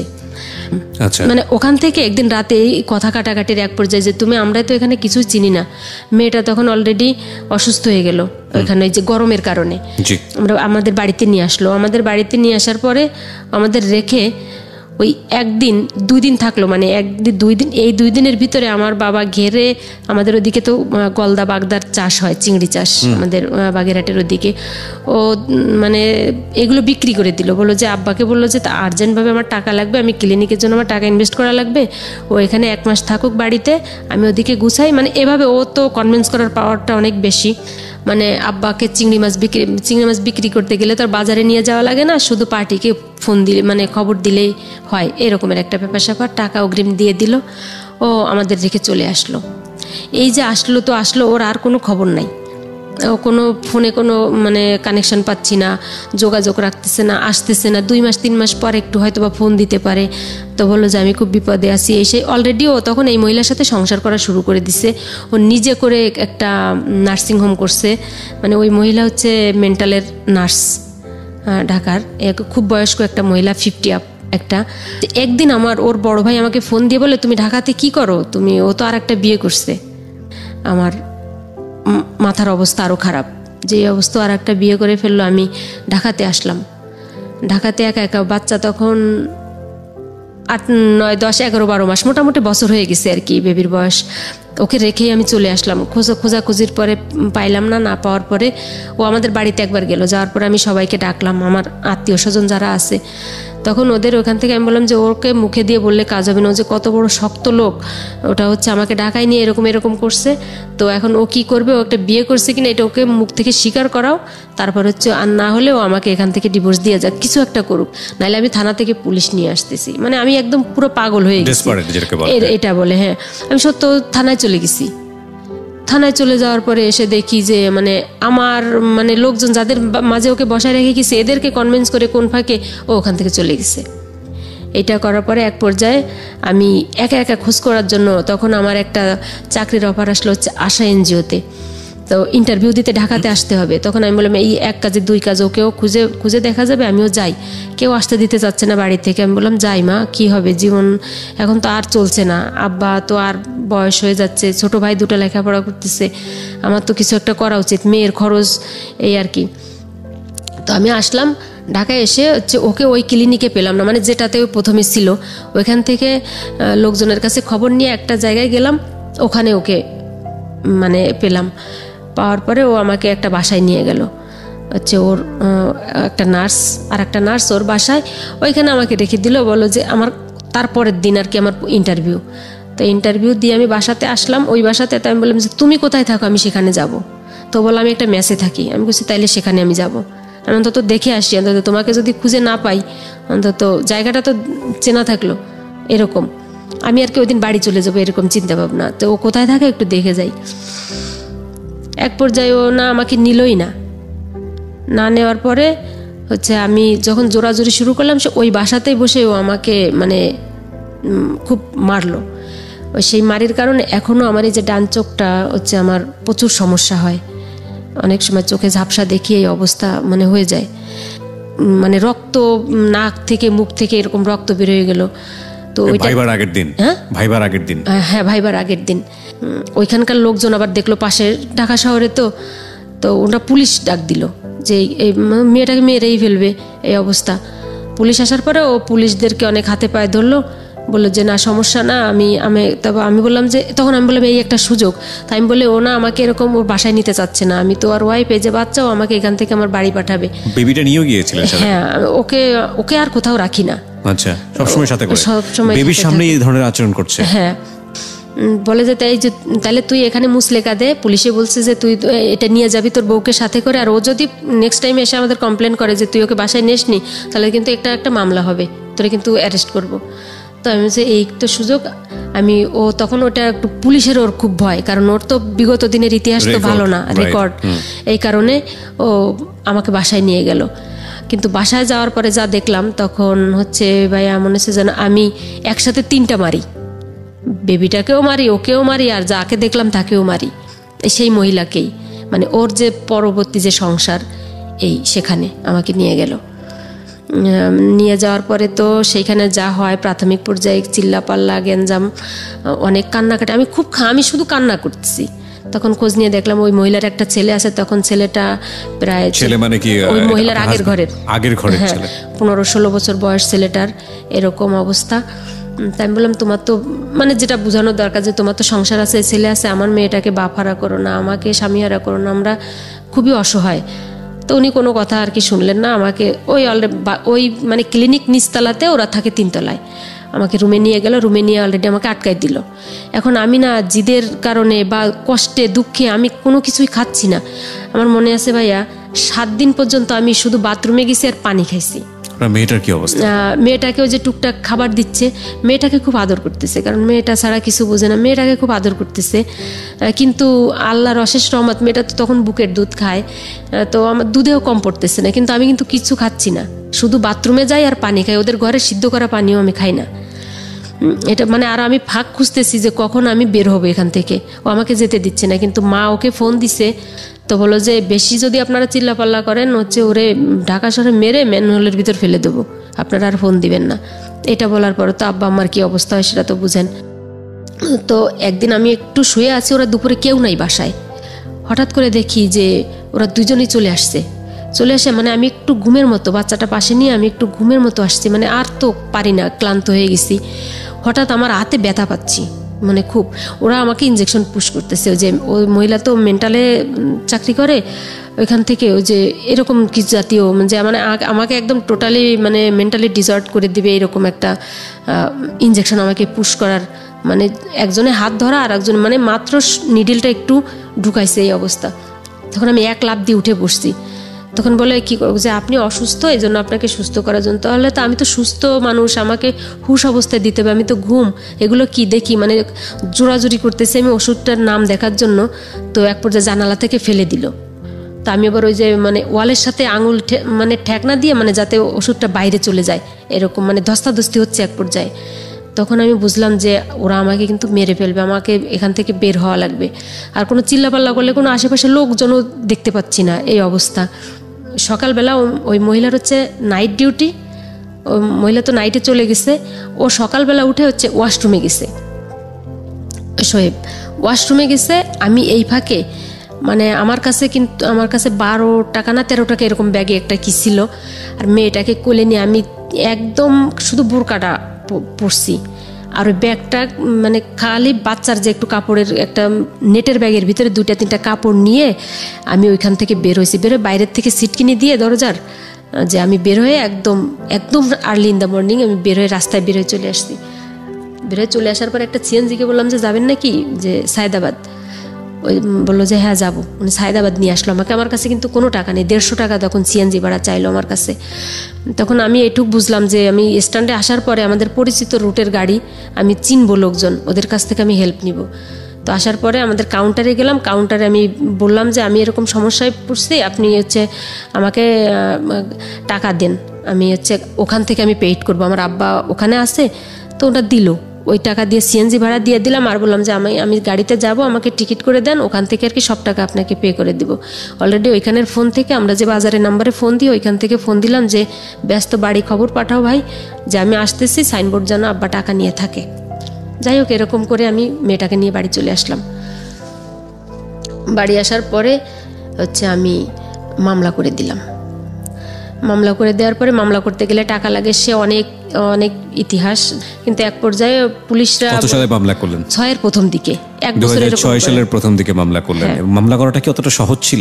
হ্যাঁ, মামলা করাটা তখন অলরেডি সহজ ছিল না। মানে নিজেদের তো রিলেটিভ আত্মীয় স্বজন আছে, অনেক ধর্ণা ধরা লাগছে যে মানে কি নারী নির্যাতন মামলা। তো বললো যে এত টাকা লাগবে, 12,000 টাকা লাগবে একটা মামলা রুজু করতে গেলে। তো ওখানকার একটা চেয়ারম্যানের সহায়তা নিলাম, আমাদের রিলেটিভ হয়। এখন আসামি ধরার আর কোনো মানে নোটিশ করা বা তদন্ত করা বা চার্জশিট দেওয়া এগুলো কোনো কিছু নাই। তখন আমি বললাম আসামি কোথায় থাকে আমি জানি, আপনারা আমার সাথে যাবেন, ঢাকাতে আপনাকে ধরাই দিব। তো ওনারা যে এস্টিমেট আমাকে দিল যে ঢাকাতে, বাগেরহাট থেকে ঢাকাতে আসামি ধরাতে আসলে মিনিমাম 50,000 টাকা খরচ আছে। একটা গাড়ি নিয়ে আসতে হবে, ওখান থেকে ফোর্স নিয়ে আসতে হবে, প্রথম দিন যদি না পাই দ্বিতীয় দিন ওদের জন্য ওয়েট করতে হবে, তাদেরকে হোটেলে রাখতে হবে, তাদেরকে টাকা দিতে হবে, মানে এইসব মিলে 50,000 টাকার একটা অ্যামাউন্ট আমাকে বললো যে এই টাকা খরচ আছে তোমার।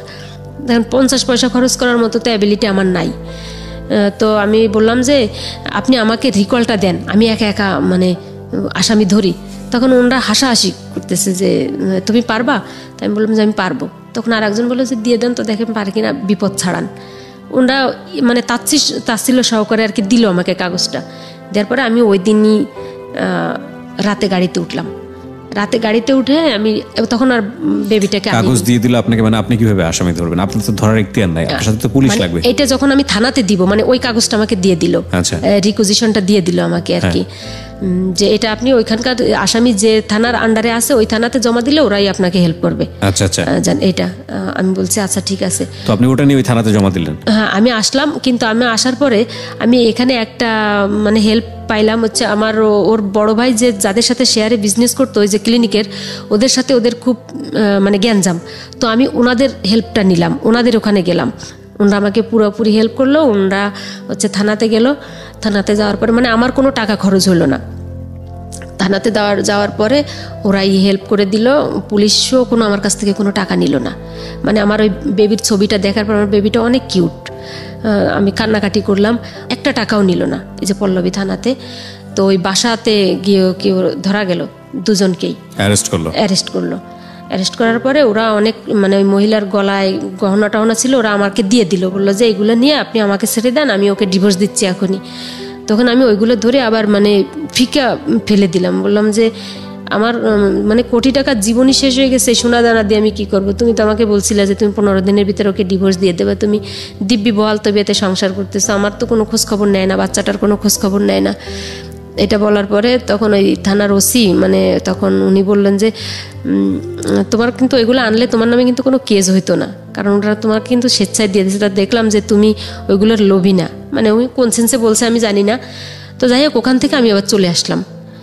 পরে মামলা ওইভাবে চলতে থাকলো। আসামি যেহেতু বাগেরহাটে মামলা, ওদের চালান করে নিল, ওদের হাইকোর্ট করা লাগলো। ওই মামলায় হাইকোর্ট করে জামিন হলো। জামিন হওয়ার পরে এক পর্যায়ে ওরা আমার নামে বিভিন্ন ধরনের মামলা দিতে থাকলো, একটার পর একটা কাউন্টার মামলা যেটাকে বলে।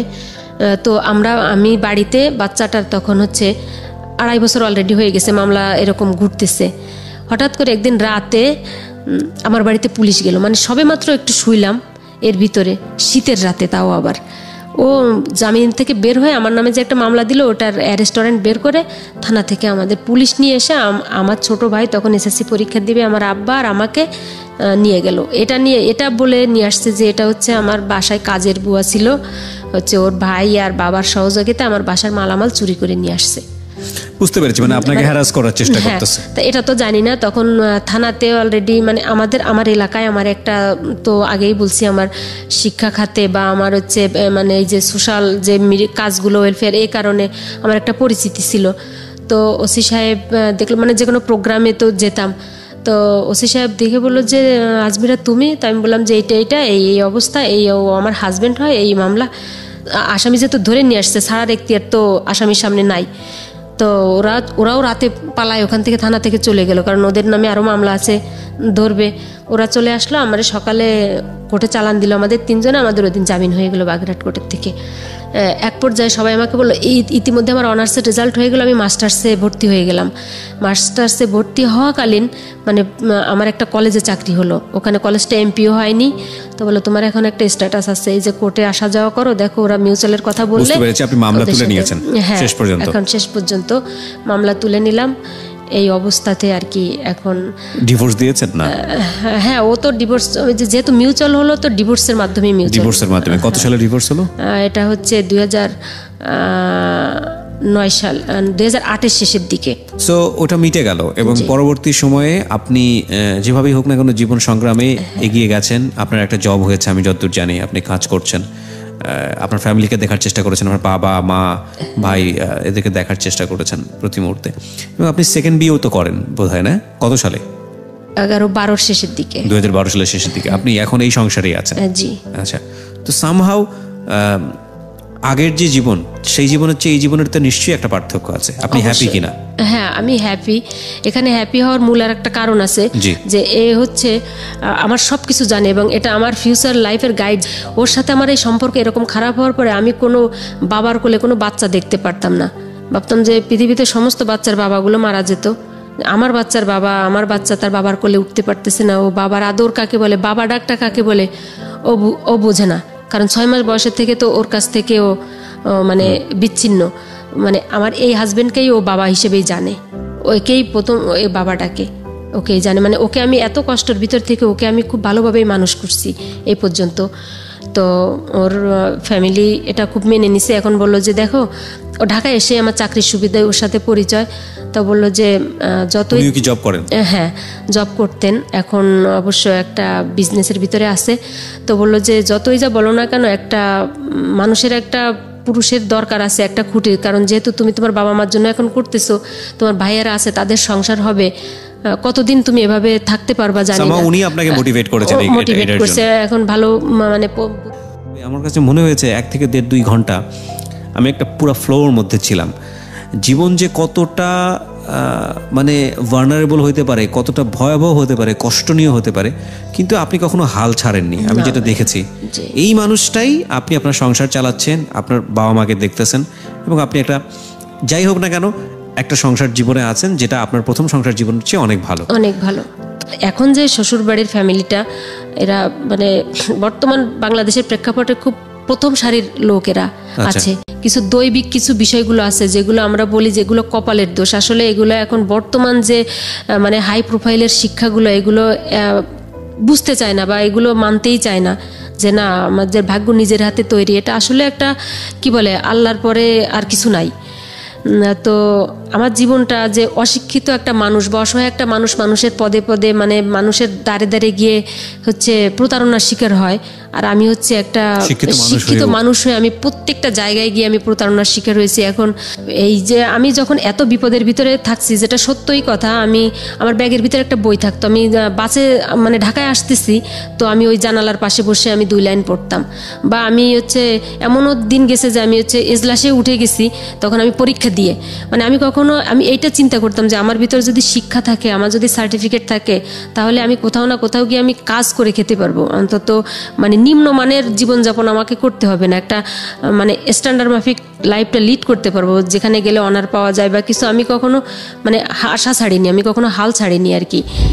জীবনে কখনোই হাল ছাড়বেন না, যত কষ্টেই থাকুন না কেন, যত সিচুয়েশন খারাপই হোক না কেন, হাল ছাড়বেন না। বেঁচে থাকার জন্য আমাদেরকে যুদ্ধ করতে হয় এবং সেই যুদ্ধ আমৃত্যু, সেই যুদ্ধ করে যাওয়াটাই জীবন। অনেক ভালো থাকুন। আজকের মতো শেষ করছি।